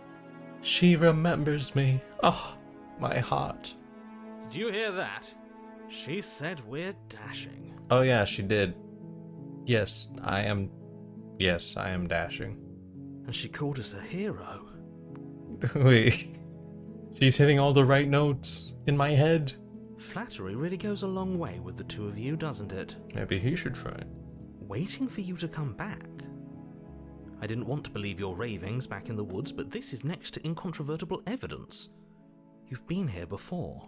Yeah. Aha. Who's the gaslighter now? That's right, villain, and you killed us. Well, she killed us. Well, by proxy, he did.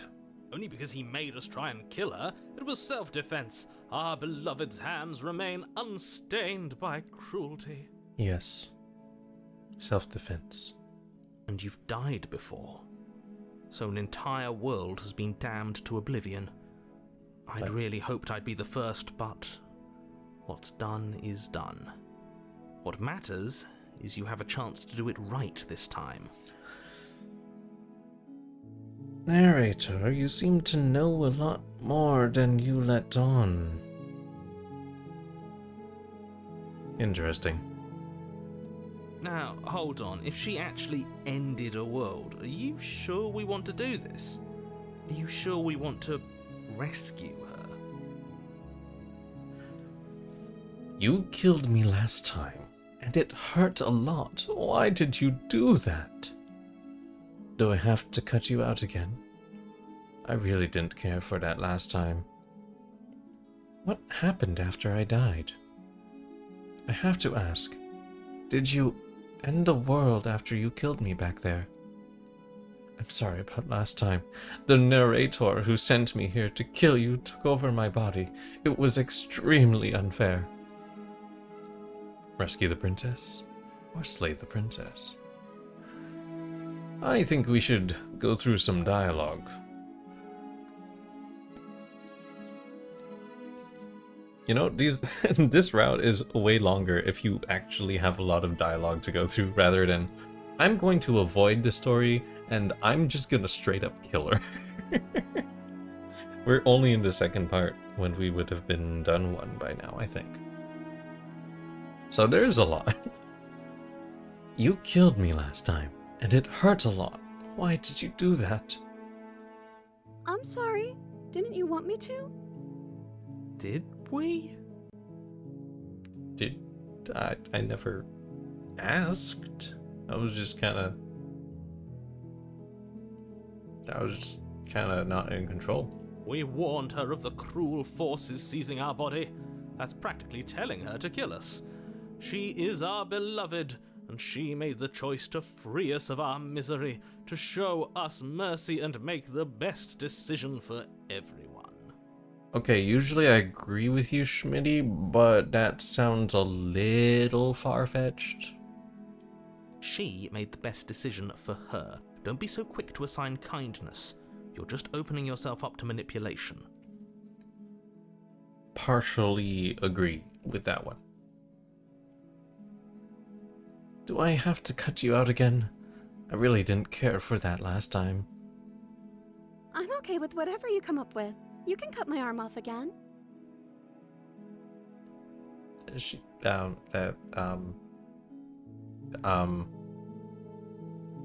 I don't know how to take that.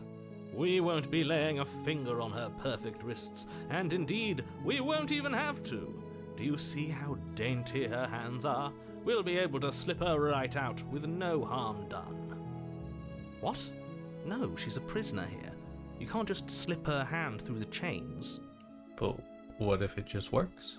Why are you two arguing over the logistics of slipping her hand out of her shackles? She just said she'd be okay with any idea we came up with. Am I the only one here who thinks that's weird? Yeah, that was the part I was concerned about. She didn't care last time. Why should she care this time? That's our stoic, smiling angel. Sure. No, you're right. It's extremely bizarre behavior and further evidence that she's a monster who's not to be trusted. So go ahead and slay her.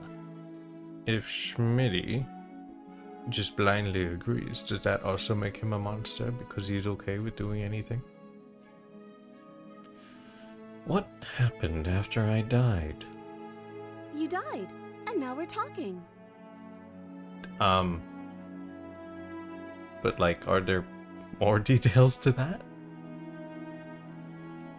But before we started talking, did the world end? Did you end the world? I don't know.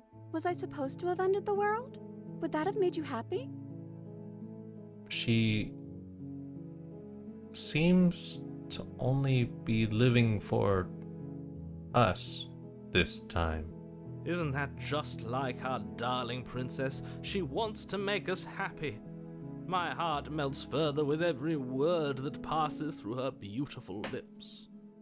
Are you listening to her? That's a confession. I think that's just her enthusiasm to want to do anything for us.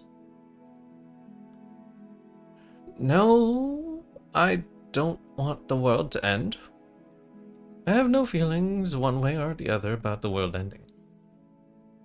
Honestly, the world sucks, people are a plague, and I hope you brought a slow and painful ruin to them all. Or just remain silent. I'm curious about these dialogue options later. Because I really want to press this button and see what she says. But the one I'd go with is, no, I don't want the world to end. Then I didn't end the world.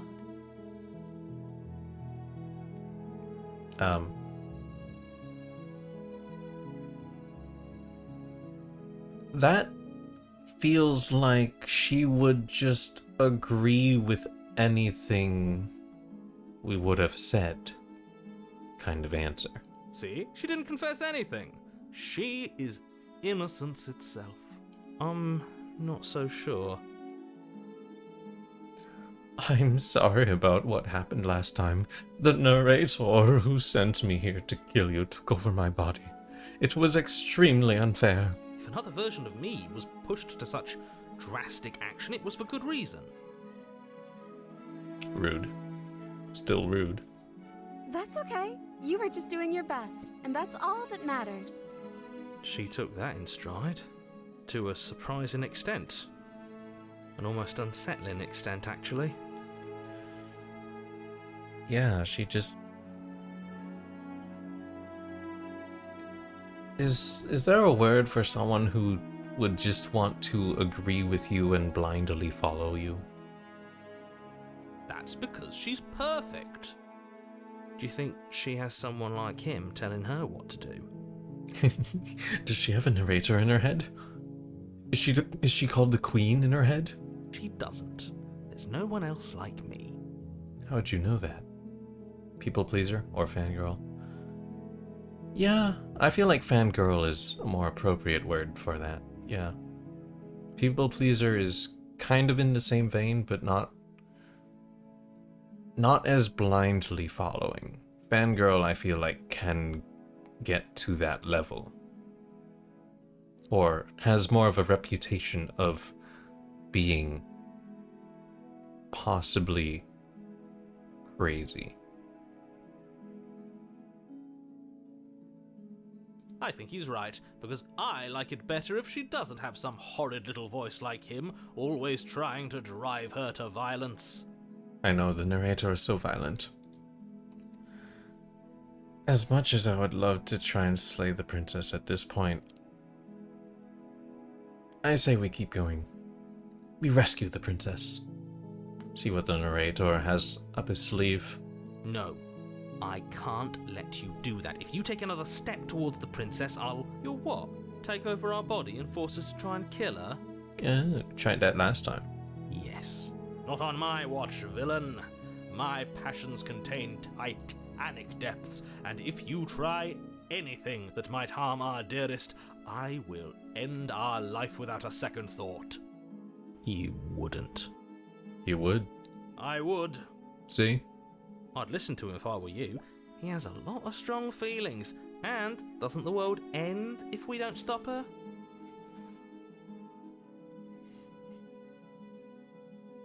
You're making me do many things. Also, is there a preferred way you would like your name to be shortened? Because as much as your name is very nice, Oneleaon, is there a preferred shorter version?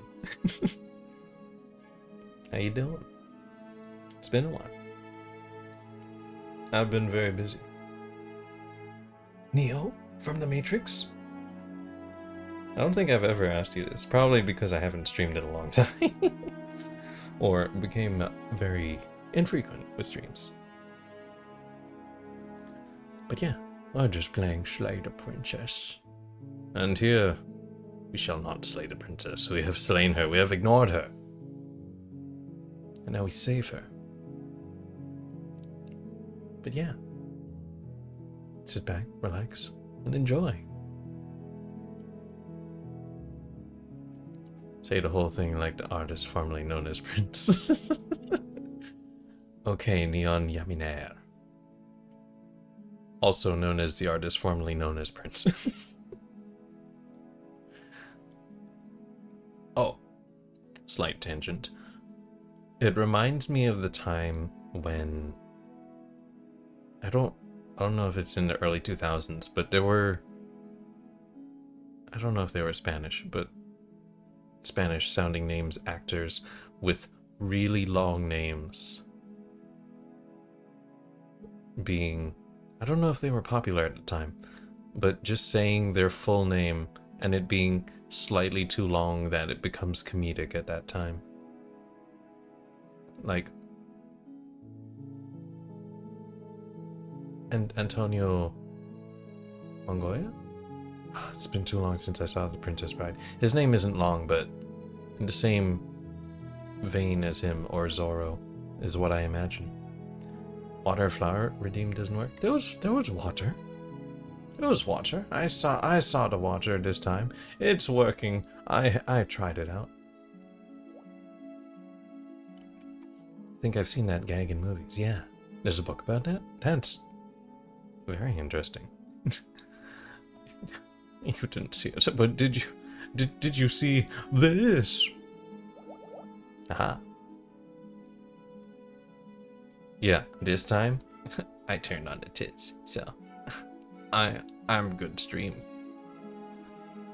The water sound is lower.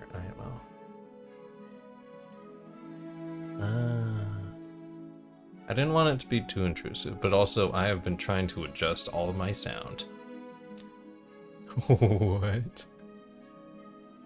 Ricky, Tiki, Tim, Bono, Saram, Boram, Boram.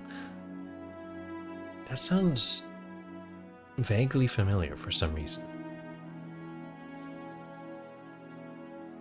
It also sounds like some sort of song. Stream more, I have 68 points. I have infinite power. I'll be trying to stream more because I didn't know what to do because I didn't want to stream Yu-Gi-Oh, but I have found what I want to do. It'll be a little more relaxing, a little more story. I've been IRL, making money, playing cards, making money. Oh my god, he kissed me. Making money. Being uncontent with job. Making money. Yeah. He kissed the princess. He loves the princess. He's taken back all his words. He believes in the princess. He loves her like me. He's just like me. But yeah. Right now, we're deciding to save the princess. The narrator last time took over our body and tried to slay her. It was terrible, but it's okay because we stopped ourselves and she killed us before we could kill her, and it's okay because it was self-defense and we're here now to save her and it won't happen again.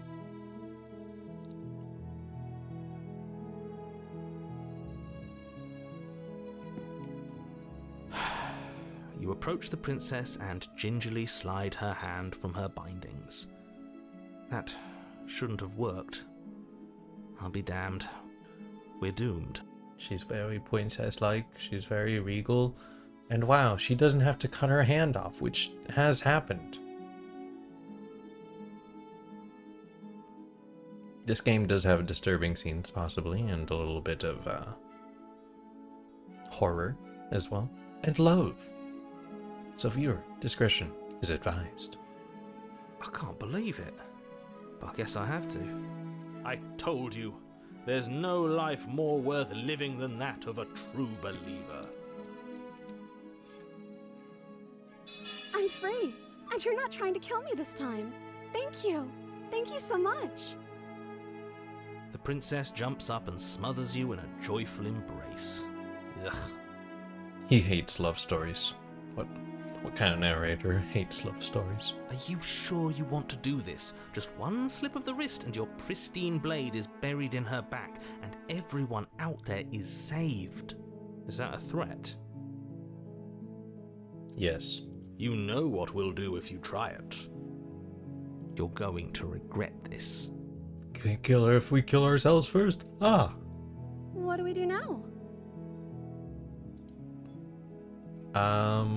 What do you want to do? We leave and then we have our whole lives to figure out what we want to do next. Yeah, let's see. What does she want to do? Let me guess. End the world? Spoken with the rank cynicism of someone who has never felt love in his heart. Mm-hmm. I don't actually know. Nobody's ever asked me what I wanted before. Okay. She doesn't even know what she wants. You may have had her all wrong. What if this whole thing is just a misunderstanding? What if she doesn't want to end the world? Yeah, how can she want to end the world if she doesn't know what she wants? You're so gullible. Is the only thing you've ever doubted the actual truth? Wait, stop it. That sounds mean. I think I want to leave. And I think... Go on. The princess closes her eyes in deep reflection. Does she want me? And then she shrugs. I don't know. What do you want to do? I don't know. What do you want to do? I know, Patrick. What do you want to do? I know, SpongeBob. What do you want to do? I don't know what you want to do. I don't know what you want to do. I don't know. That's why. That's the first thing that popped in my head as they floppily walk along the sidewalk. What was that episode about? Enough of that. Back to the story. I want you to tell me what you want. There must be something you want. Do you want to end the world? I want to leave. We can figure out the rest later. If you want to leave, then let's leave. Something isn't right here. I'm sorry. Slay the princess. Title drop. Let's explore a little bit. I want you to tell me what you want. I just want to make you happy. Wait, did the art style change a little bit? The music gave me shivers. Wait, the music's getting weird. Anime. The music's getting weird. She can't just want to make us happy. It makes sense to me. That's all I want for her, so of course she'd want the same for us. Reminds me of that,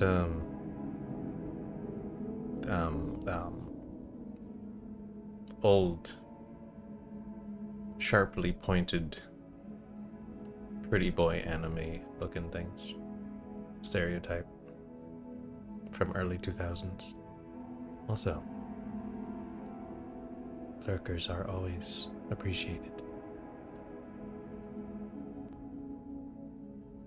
There must be something you want. But what would make you happy? You have to want something more than just making me happy. But you need your own thing. You just met me. You can't base your entire happiness around me. I want you to make me unhappy. That's an interesting one. Do you want to end the world? Do you want to leave? And the rest are the same. Interesting. I really want to say, I want you to make me unhappy. Sounds interesting. Old how to draw anime books. Yeah. I want you to make me unhappy. Okay, if that's what makes you happy, I can make you unhappy. Her eyes just got a little bigger, and I think her detail went down. Is she broken? What's going on? What's going on is she's lying to you, only she isn't a good liar. Are you starting to trust me now? Narrator, you may be like me, and we have no eyes, but I can see what's going on, and I don't think you can see what's going on. There must be something you want, or would make you happy. But you need your own thing. You just met me. You can't base your entire happiness around me. Okay, if that's what makes you happy.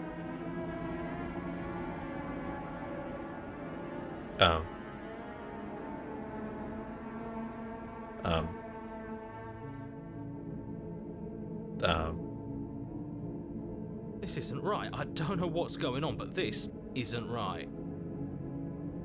I fail to see the problem here. She's just sweet on us. You don't have to act like it's a big deal. Okay, he's just blinded by love.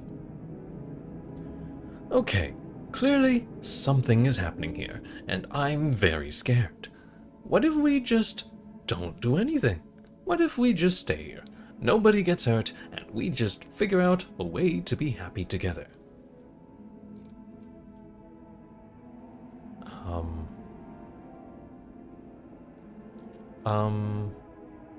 I feel like we're locked in. We're locked into. Okay, clearly something is happening here, and I'm very scared. What if we just don't do anything? What if we just stay here, nobody gets hurt, and we just figure out a way to be happy together? Oh, is that really what you want? If you think that would make you happy, then... How did she just pop back into detail? Her eyes dart uncomfortably to the corners of the room. I mean, I guess the thing that popped her back into reality, if we can call it that, is the only one thing that she wanted was to leave. And I said, what if we just stay here? I guess we could do that. So I said no to the one want she had, other than making me happy. Well, at least she's normal again. Yeah. Normal again? Can't you tell she's sad? She's distraught. This is unacceptable. I mean, her body language does say that, but also she just wants to make us happy. But she can't be unhappy about staying with us. Can she? Schmitty, there's something that may be unbelievable to you, but that may be the case. No. It has to be him. It has to be this place. If we just made these walls more fitting for a princess, if we just say the right things, if we just showed her the contents of our heart, she'd be happy here. I think Schmitty has gone a little crazy. And I think he means that literally. As the voice thinks its thought, your hands raise, fingers pointing towards your chest, and then... What? No, you absolutely do not do that. Oh, but I do. What? What is he doing? We can't see unless you tell us. Are you sure you want to know? I suppose I can't stall forever. Possibly. Visceral warning. You plunge your nails into your chest, digging deep, grasping for a handhold. And you find it, your fingers curling around your ribs. Well, I didn't see anything, but she seems not distressed, but sad. Oh no, what are you doing? Are you okay? You can't do that and be okay. Okay, she is distressed. Got it. Time out. He should not be allowed to do that. He's not the decider. And yet, it's done, isn't it?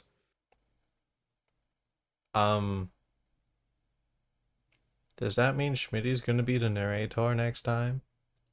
It will be soon. You yank violently, your bones cracking with wet pops as you pull yourself apart inch by painful inch. Your exposed heart, framed by jagged ribs, thumps rhythmically in your raw, bloodied chest. The loosened... Don't mind. Sorry, I panicked and I clicked.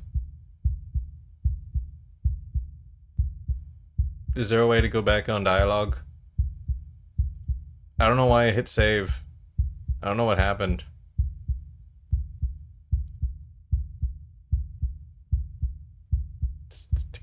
Log.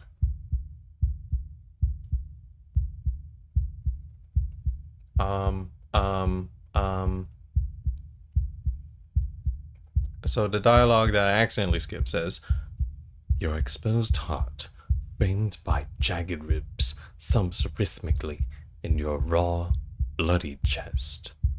The loosened threads of your body unfurling to cover the surface of the room." That's odd.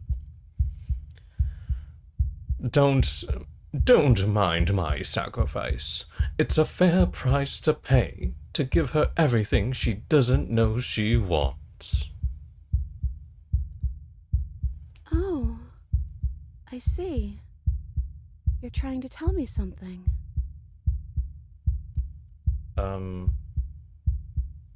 Maybe? Get inside? It's beautiful. The princess, mesmerized, reaches towards your beating heart, and then everything goes dark and we die? Yes. Haha, predictable. You should be a better narrator.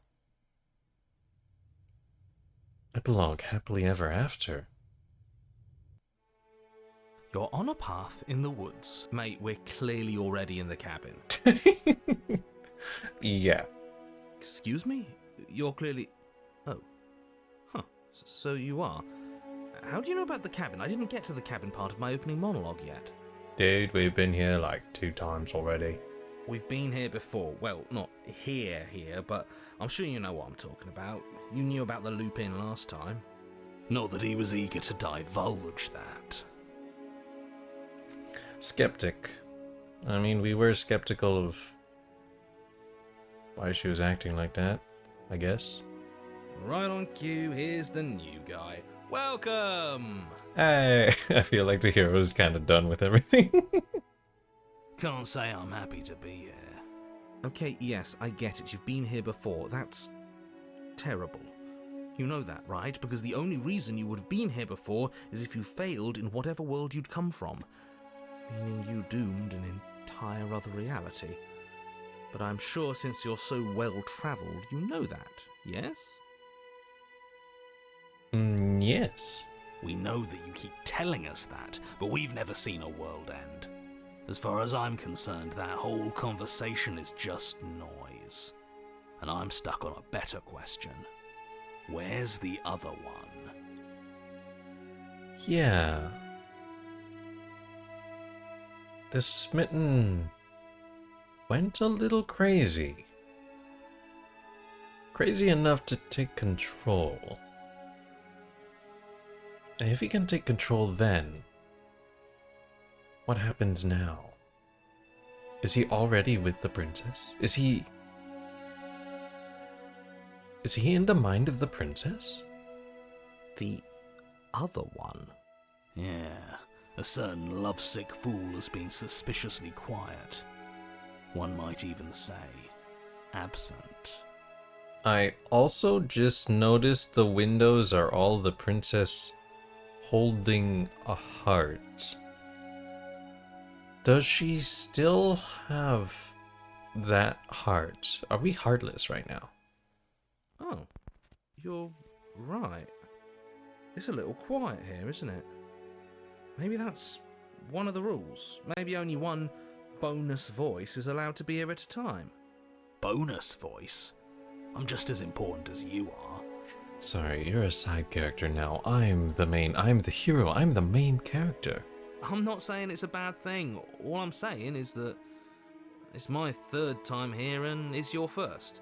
You're not unwelcome, but from my perspective, you're definitely bonus. That feels like a backwards compliment. What do you call it? A slap in the face, trying to compliment them at the same time? What's that phrase? I can't remember. I'm going to describe the room now. I'm gonna get us back on track. Please, look at your character sheets. The interior of the cabin is vast and regal. High arched windows line the walls, their multicoloured glass casting kaleidoscopic patterns across the stone floor. An iron chandelier hangs from the vaulted ceiling, its many candles lit with flickering light, vaguely illuminating the massive room. This is a house fit for royalty. Also kind of like a wedding hall. Before you, there isn't a blade, is there? That's not good. Either the smitten has it and is her knight, or they're both one thing, and the blade is just gone by the smitten's doing.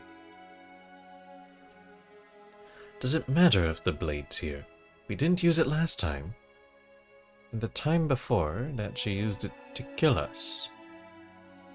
Yes, and it's an important one. It's your implement. You're going to need it if you want to do this right. And the fact that you're here, right now, again, means that you have not yet done this right. That's a slight variation of what he usually says.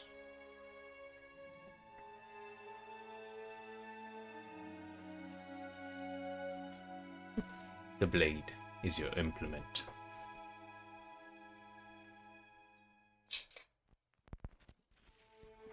Ooh. Sorry, I had to turn on the light. But it's not there, is it?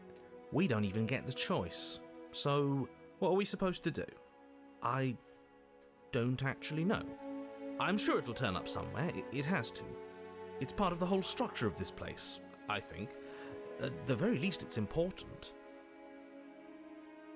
A key piece to the story, you could say, narrator. So none of you are going to talk about the mirror? Oh, I see it. I've just been preoccupied with everything else going on. Like the fact that we can rip our own heart out without deciding that's what we're going to do. Yeah. Is that what happened to you last time? How did that even work? You better not do it again.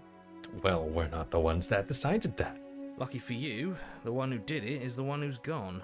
Wonderful. Moving on, I have no idea what you're talking about. There is no mirror.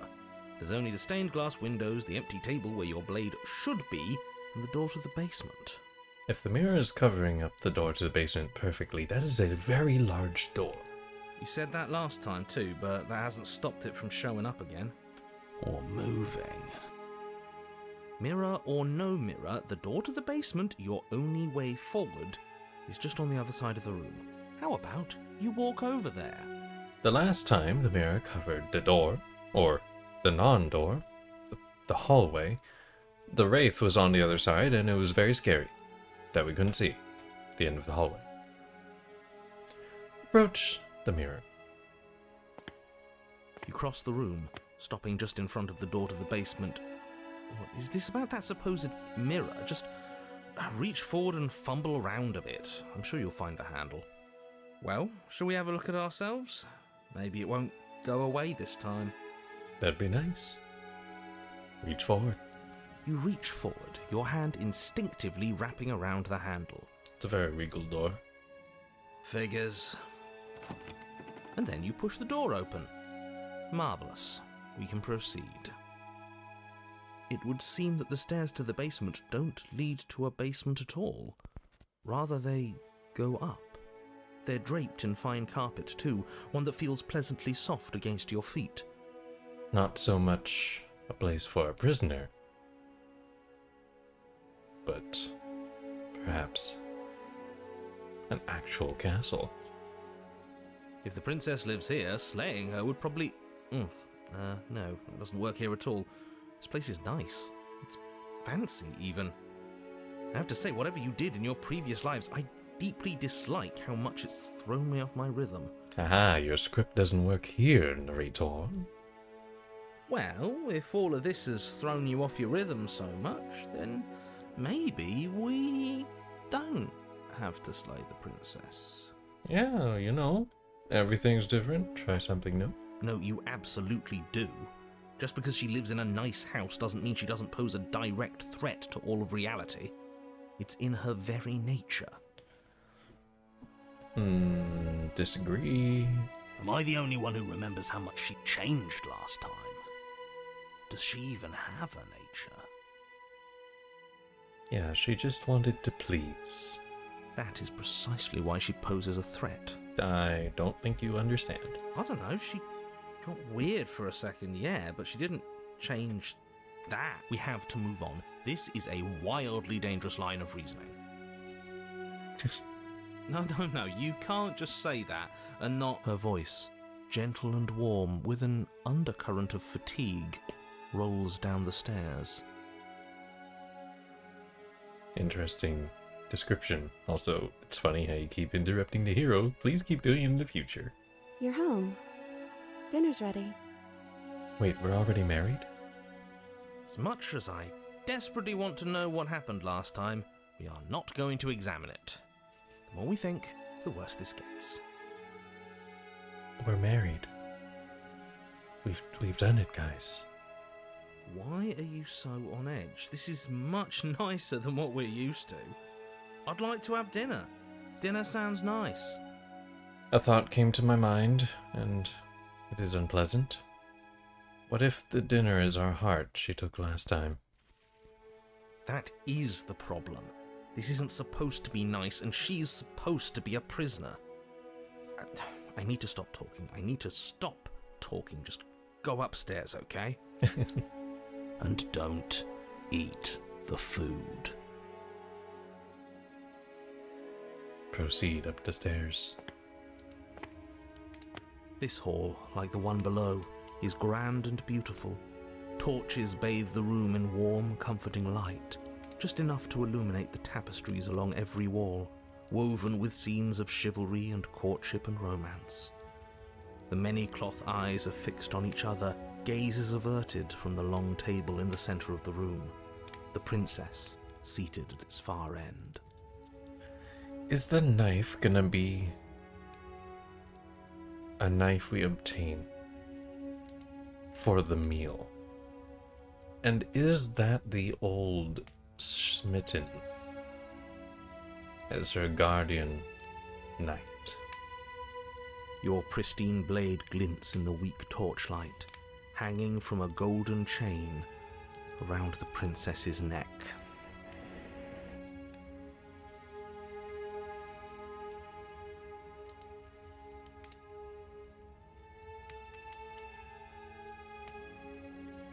So that's where it is. And the tip is already pointed right at her heart. Okay, everything is falling back into place. All you have to do is cross the room, push down a little, and the entire world is saved. That's easy. Interesting how she would wear it like a necklace. Isn't that suspiciously easy? There has to be a twist. There has to be something waiting for us. You saw what happened to her last time. She's not what she seems. You're here. Now we can start being happy together. Why don't you sit down? Wouldn't that be nice? Her voice sounds very normal compared to other times. Just a normal voice. That's how I can describe it. Before, she just sounded fragile, cutesy, stern, sharp. Now it just sounds like someone's talking. Hi, Blue. As the words leave her mouth, the torches flare and a chair swings in from behind, knocking your legs out from under you. You're forcibly seated at the head of the table. Is this Beauty and the Beast? Isn't that better? It is better, right? I forgot I was here for so long. EP to narration. Yeah, it's nice and relaxing. We have quite a few options. What is this place? What are we supposed to do now? You mentioned dinner. On to stairs. Excuse me. Get up. Silently push yourself from your seat. Slay the princess. I doubt this would work with that knight behind her. But whose narration, though? That is the real question. We'll never know. Let's start simple. What is this place? How would she describe it? Because it seems like a castle. Does she call it home? It's our happy ending, just like you asked for. It's everything we're supposed to have ever wanted. She reached for our heart and learned the mind of Smitten. What are we supposed to do now? Oh, right, dinner. I totally forgotten about it. But you said it was ready. The flames burn bright and a shadow dives across the table. In its wake, it leaves a feast. I was not expecting that to happen. Go ahead and dig in. I'm sure you're hungry. Remember what I said. Don't eat the food. Oh, but it looks so amazing, and after everything we've been through, we could really use a break. Are you sure we need to be so concerned? I think I'll follow his word. I'm not sure about anything, and that's the problem. For what it's worth, I generally don't think one should trust strange food that magically appears on a table. But nothing here is exactly what I expected it to be, so make of that what you will. refuse her hospitality or eat. I'm curious about this as well, and we'll make a save. Refuse her hospitality. It's okay. It's okay. We can figure something else out. Think. Yeah, she still wants to please us, but is more normal. This is fine. This is fine. This is fine. Maybe a little anxious, but normal. This isn't fine. This isn't fine at all. More expressive. As the words leave her mouth, one of the torches on the wall sputters and then goes out entirely. I think those are our chances before something terrible happens. What just happened? Did I do something wrong? A light went out. Maybe a coincidence, but maybe not. We may not survive after the 4 lights go out. As if in response to the dousing of their brother, the other 3 torches blaze brighter, their flames licking at the walls. Their shadows deepen, dancing angrily across the stone.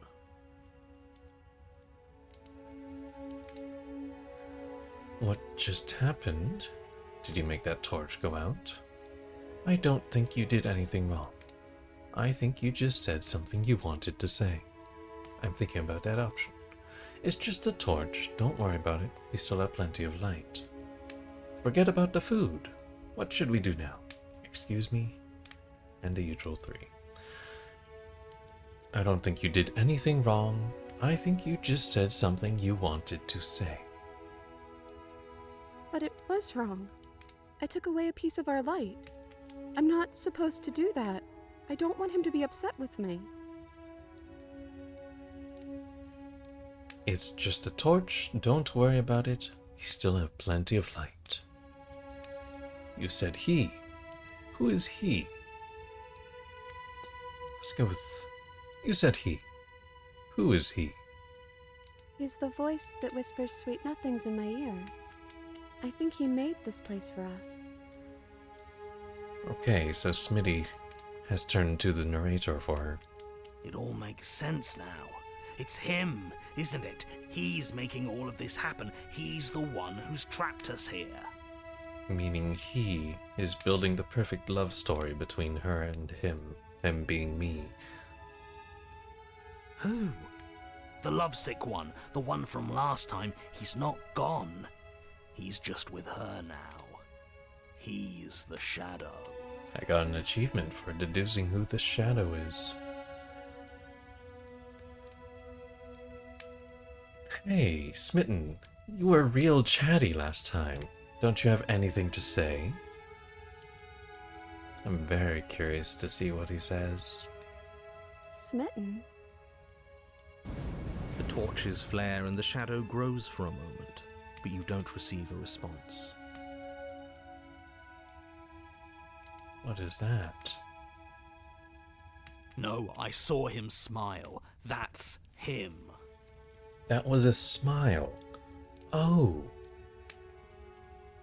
That's terrifying. Regardless, it would seem that he, if there is a he, isn't something you can talk to. No. He's in her mind now. He says his words are just for me, but he wants me to ask. Isn't this enough? Isn't this what you wanted him to do? It's a good question. He says he's tired. I don't think he'll answer anything else you have to say. Forget about the food. What should we do now? I don't know. Maybe we could play a game. Games are fun. Yeah, that's exactly what we should do. The flames roar and the shadow comes dancing across the table. It leaves behind an intricate game, its pieces elegant and beautiful and enticing, its simple rules already apparent, even with little explanation. One thing I feel like this is leading me to is to ruin the happy ending. I don't know why. Clearly, we can have our happy ending, but feel like I should have saved it at the beginning of this. I saved it at the end of last chapter, so it's fine. But I'm very curious about the other option. But at this point, we either go halfway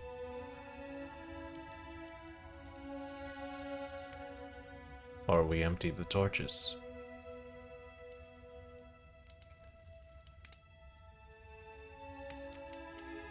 We'll see what the options bring. We can probably work together to figure this out as we go. That sounds like a lot of fun, right? Yet another waste of time. Why all the distractions? What are we being distracted from? That's the real game. And I feel like I'm 2 steps behind. You're overthinking it, mate. I feel like this is just something to do. We might as well try to have some fun. You and the princess do indeed figure it out as you go. And what a game it is. The tension between turns, the triumphant highs of moves well placed, and the tragic lows of miscalculations and careless plays. The warmth of trust and the cool texture of deception. And then, the climax, as she places her final piece. Is her disappointment if she wins because we won't win, and that doesn't necessarily make us happy? Because we didn't choose to not play the game. And all she wants to do is make us happy. Oh, I think we got the rules wrong. And so you start over. Time passes. You play the game. You win. Also, the narrator is going with this. He's just going with this.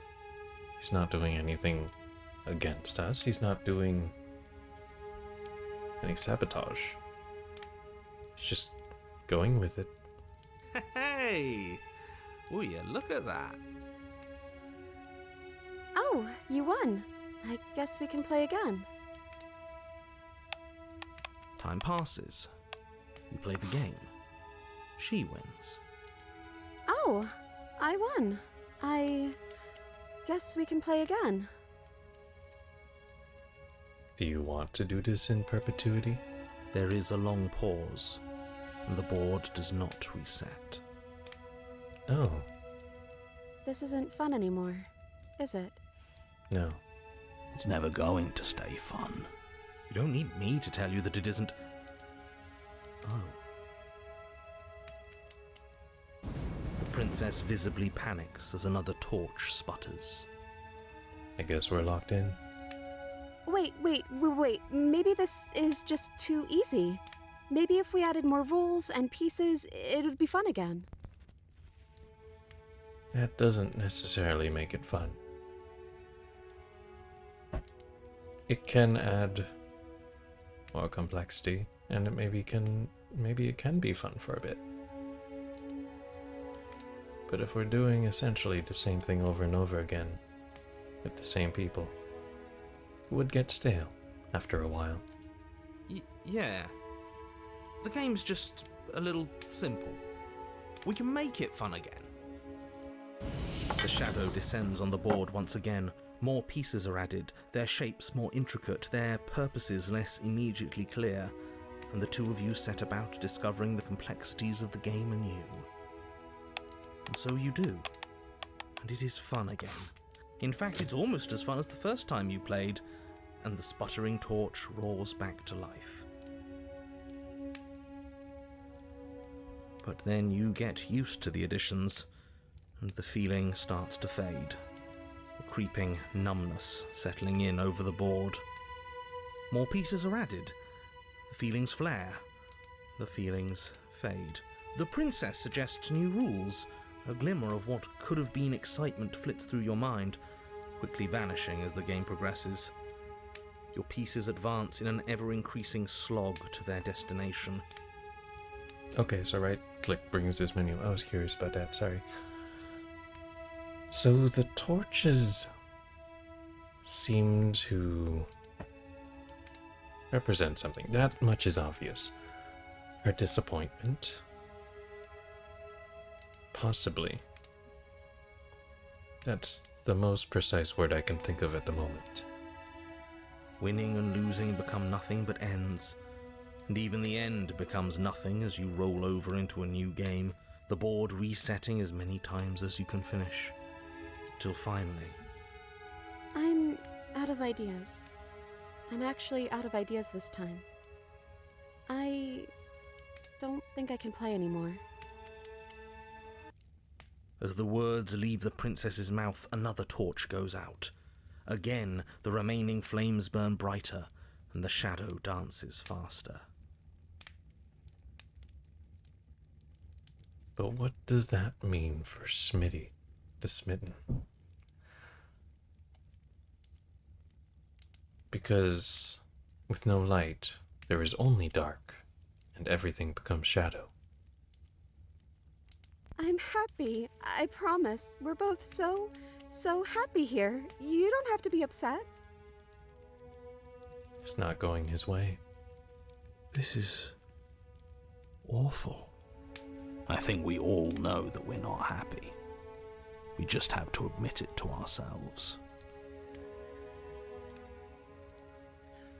It's just a torch. Don't worry about it. We still have plenty of light. This place isn't right. We have to put the rest of them out. We have to get rid of that shadow. Are you actually happy here? Okay, so we've talked about food. We've played games. Now what? We could just get up still. Push myself from the seat. Or slay the princess.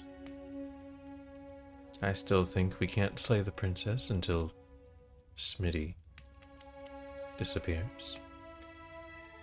So let's ask, are you actually happy here? The princess starts to hyperventilate, her quick breaths punctuating the uncomfortable silence between you. So it's a very similar case to the narrator, where she's being told something. She doesn't necessarily agree, but in this case, feels like he's already in control somehow. Yes! Why wouldn't I be? Let's not talk about it. We need the truth. You need to tell me how you really feel. I don't feel anything. The third torch sputters out. The princess's shadow dances furiously against the far wall. There's just one left. What's going to happen when it goes out? He's smaller. Without light, there is no shadow. Everything becomes dark. He melts into the nothingness that is the darkness. What do you think will happen? Don't worry about what's going to happen. If you could do anything in the world, what would it be? What would you choose? Whatever the shadows have been showing us isn't real. We need to see what happens when the lights go out. We don't have to let it go out, or we say nothing. I'm curious. Don't worry about what's going to happen. If you could do anything in the world, what would it be? What would you choose? I think I'd like to dance under the stars. That sounds lovely. But there aren't any stars here. I'd have to leave.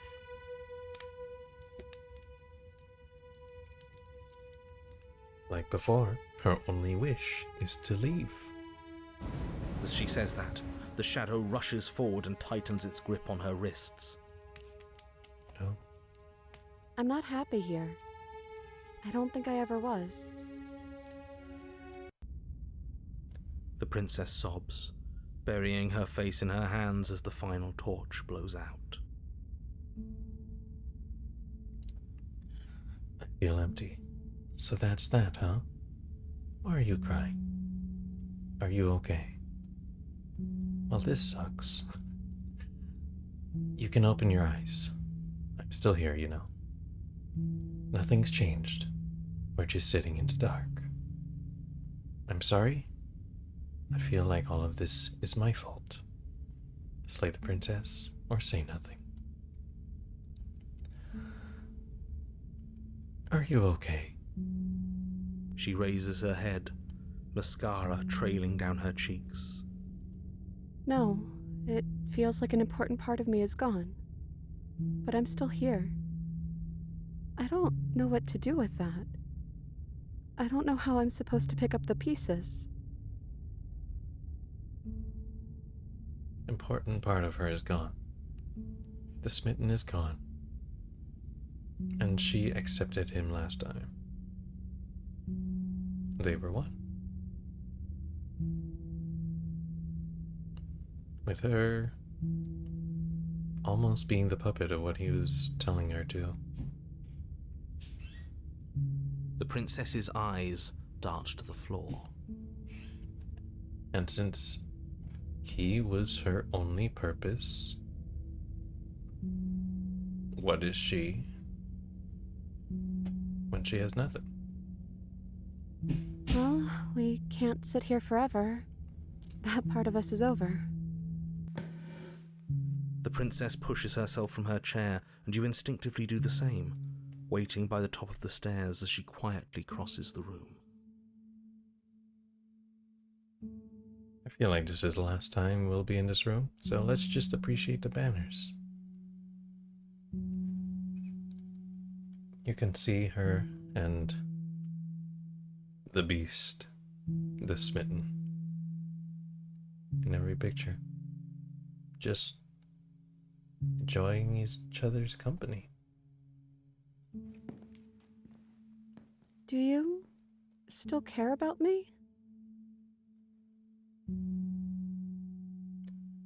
Of course I do.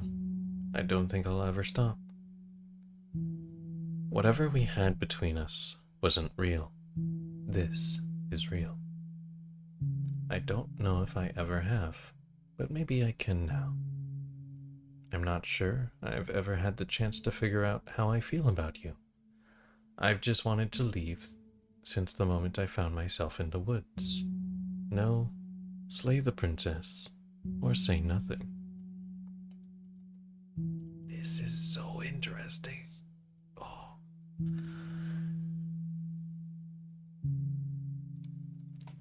This is what I resonated with. Whatever we had between us wasn't real. This is real. I don't know what this is. I'd like to find out. It's us. Neither do I. Or say nothing. I'd like to find out. Me too. And I don't think we're going to find anything here. So, I guess it's time for us to leave. Offer her your hand. I feel like we may not be lovers. We're not enemies. Just comrades who have been through something together. As the princess steps towards the stairs, you offer her your hand. The corners of her mouth curl into a demure smile, and she gently takes your hand in hers. She's cold and a little clammy, but her skin against yours is the most real thing you have ever felt. You're offering surprisingly little resistance. If we leave the cabin, doesn't that end the world? It does if he's telling the truth. Yes, well, I've seen my fairy tale ending, and I think there might be worse things than the end of the world. Wait, what do you mean by that? It really was just all meaningless blather then, wasn't it? Think what you will. I'm done fighting. Oh. I'm gonna interpret that as the narrator had no chance to share his story. We didn't start in the path in the middle of the woods. We started in the cabin. He didn't have the dagger there, our implement. The staircase didn't go down. It went up. The exact opposite. He thought the place looked really nice, didn't get a chance to say his distinct phrase, killing her would be a favor with how the place currently is. And the paraphrasing. So, all in all, the narrator didn't get to do his one purpose throughout the entire story. And I think that's what his worst fate is, rather than the end of the world.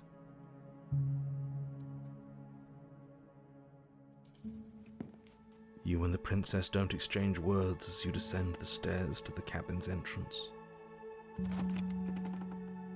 And then the two of you step out into the world. I think this is the end of me, even if it's not the end of you. I hope this was worth it. Genuinely, I do. With the ending of his story gone, we found the ending to our story, thus leaving no purpose for him to exist at all. He's really gone, isn't he? Yeah. There's an itching in the back of my head that feels like it's finally been scratched. No more shadowy figures yanking at our strings. No more strings. I guess we're free. The stars are so beautiful.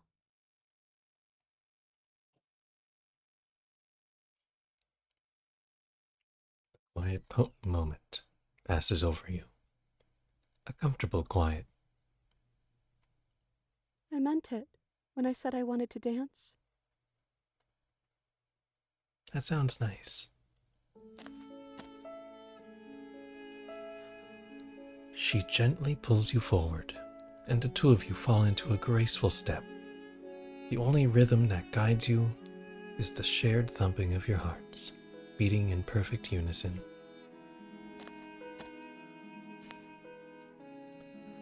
Her face, worn and tired, brightens the faster you move. A soft, sad smile widening and widening until it reflects only genuine affection.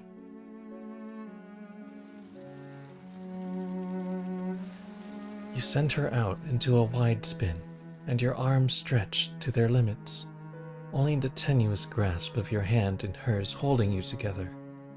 You share a gaze that feels like it lasts forever. Thank you for taking me here. This is nice, even if it's a little cold outside.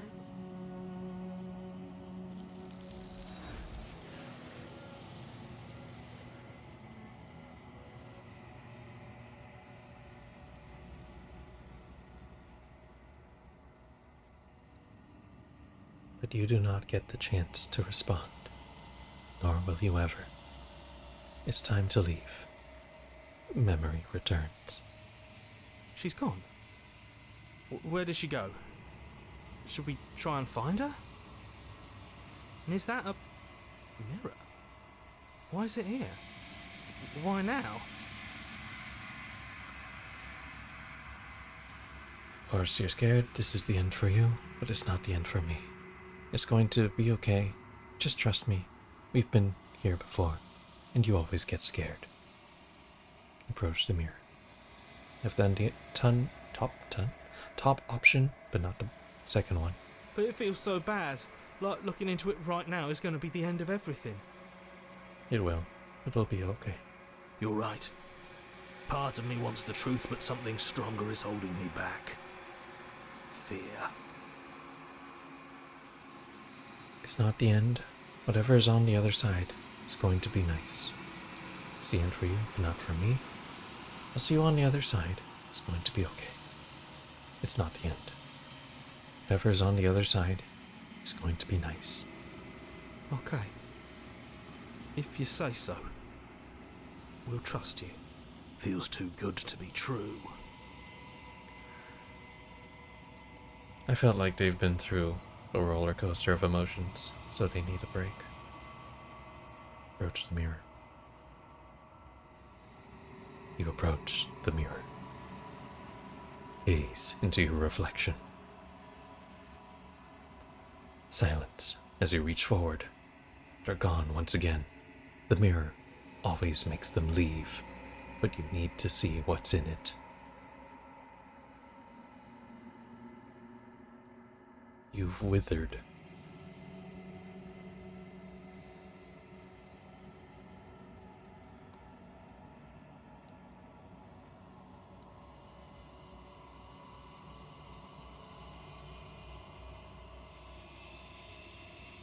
You find yourself in the long quiet once again. Proceed to the cabin. You are at the cabin. Approach her. I am a growing chorus of contradiction, a mass of tides ebbing and flowing all at once in more directions than my attention can bear to hold. To look at any one is to shift them all into something new, and to look away is to reshape them yet again. All of me is changing, and yet the rest of me is still the same. You can't be a contradiction. Contradictions don't exist. How can you stand to be a contradiction? It doesn't matter how many times I go back. At least one of us always hurts the other. Doesn't that change you? Doesn't that make you worse? What do you think of this vessel? I'm still planning to kill you once we're done with this. Do you know what happens to the worlds we leave behind? Have you figured out what you'll want when we've finished? Do you still not care what I bring you next? How many more vessels do I need to bring you? You can't be a contradiction. Contradictions don't exist. And yet my waters flow and my streets bustle. There are no words that can describe me into non-existence. There is no logic that can bind my multitudes. I am everything that you have known me to be, but I am also none of it. How can you stand to be a contradiction? As easily as you can stand to be you. You are like me, even if you have chosen not to look at the corners of you that do not fit. Even if you have chosen to ignore the brilliant contours of your soul. It doesn't matter how many times I go back. At least one of us always hurts the other. Doesn't that change you? Doesn't that make you worse? It changes me, but it doesn't make me worse, nor does it make me care for you any less. Does it make you worse? Do you resent me? If anything, it makes me like you more. I don't know what that says about me. Not really. It all seems so distant as soon as I'm near you. I have no opinion one way or another on the matter. I just want it all to stop. Yes, you're torturing me, and I hate it. I think I hate you. Or we remain silent. No, not really. It all seems so distant as soon as I'm near you. It does seem small from here, and the more we journey, the smaller each of those steps will be. But that doesn't make any of them less special. What do you think of this vessel? This one is a songbird in a cage of gilded shadows. She will make for an honest heart. Do not mourn her. She has finally learned to sing for herself.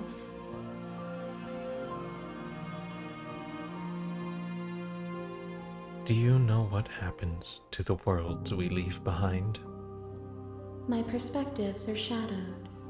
You have seen what I have seen, just as I have seen what you have seen. The angles of my vantage do not offer me hidden truths, and my attention is turned inward, except when you are here with me. Perhaps this will change when our work is done.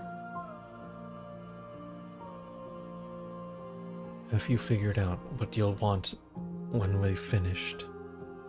The desires of my multitude thrive in endless competition with themselves, but none of them rise above their dance to influence me. I yearn for what I have always yearned for, our awakening. Other desires shrink in the light of knowing you and knowing me. Do you still not care what I bring you next? I care about your gifts, but I have no preferences to burden you with. Even if I did, I would never dare to tarnish our relationship by assuming myself above you. So you don't have any preferences on how you'd like to change or grow? The tides do not dictate where they are pulled.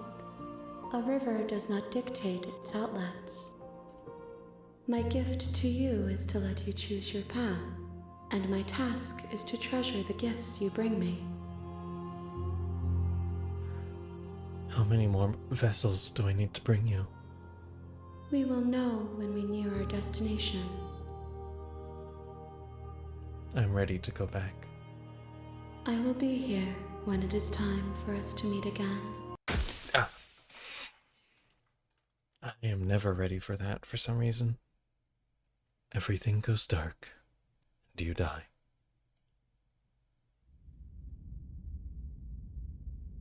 Share your happy ending with her.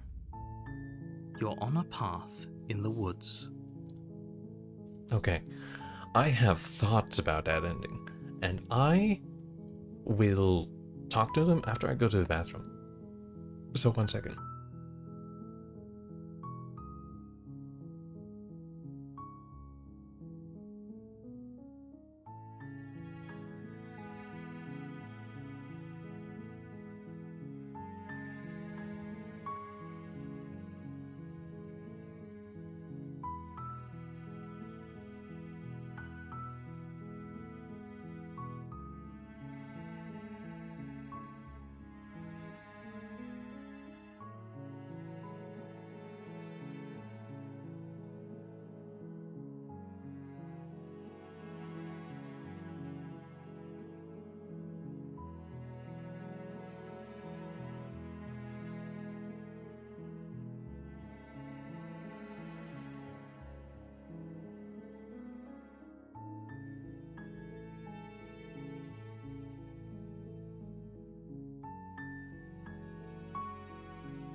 That was a lot tamer than I expected, honestly. Yeah, that was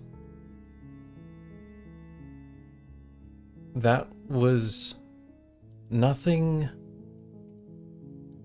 abnormal other than the smitten becoming what's essentially her narrator. So, from what I've gathered from this ending, is that we came there to rescue a princess, And what seems to happen is that she has some assumption, some reaction, whether we bring the knife or not. The first time we brought the knife, she was very stern, very forward, very sharp. Haha.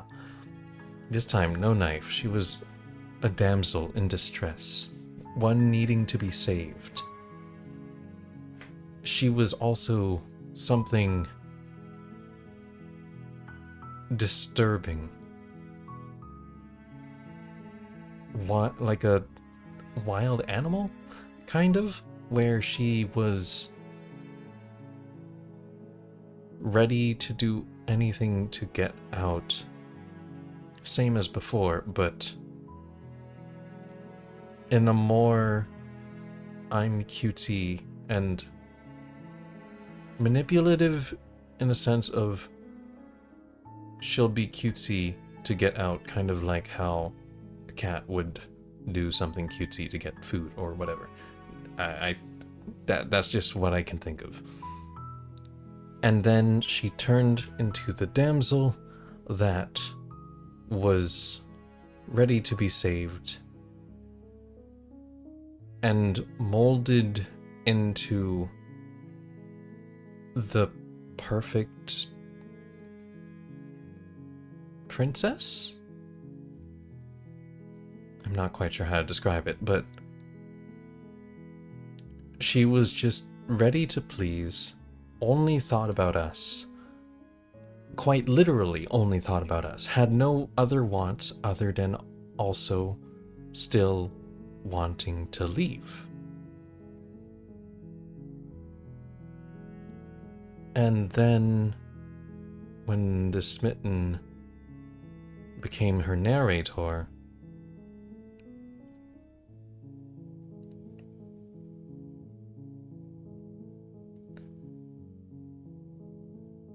she once again had her thoughts plagued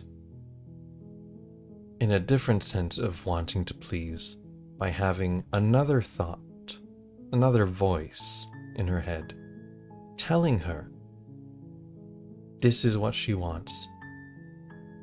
This is what you need to do.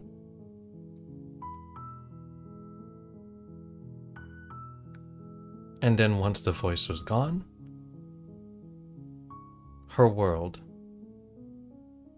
was gone. She said so, and in a way it made sense. All she knew since the very beginning was wanting to get out, and then wanting to please us. And when the voice telling her to do the latter was gone, she was distraught, but at the same time, still wanting to leave. And when we did that, she was ready to move forward. It was very interesting. I feel like I didn't describe it in a just way, but I feel like that's what I've gathered from this. She turned into the damsel that needed to be saved because of our wants. And then when she was losing detail in both a literal sense and a figurative sense, where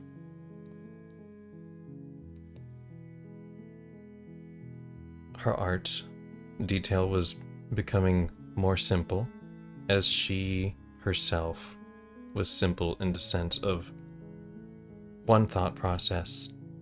What do you want to do? Does that make you happy? Yeah. That is... I don't know, that's amazing me. Also, I got shivers at the ending.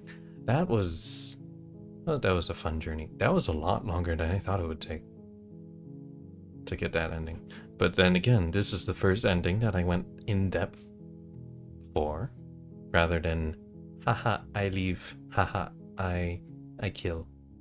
I try to kill. I try to kill. Very, very, very fun. I love it.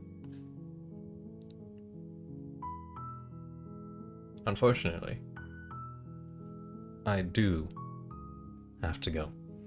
It is 10:14, 10:15, and I have a tournament to go to tomorrow. I will be posting these up as VODs on my VOD channel that I totally have, and I should probably...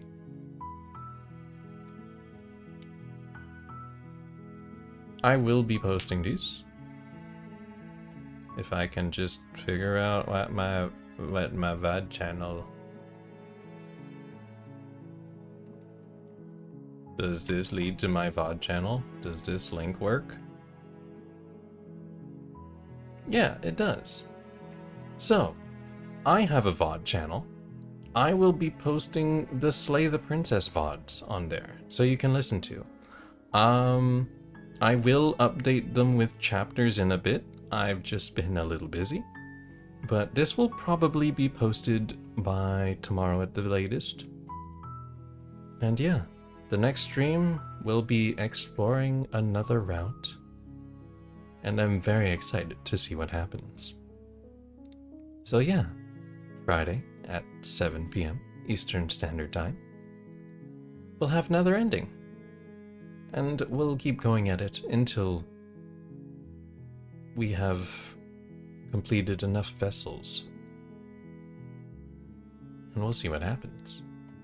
Until then, have a good day, night, evening, whatever time it is for you. And I will see you next time. Bye-bye.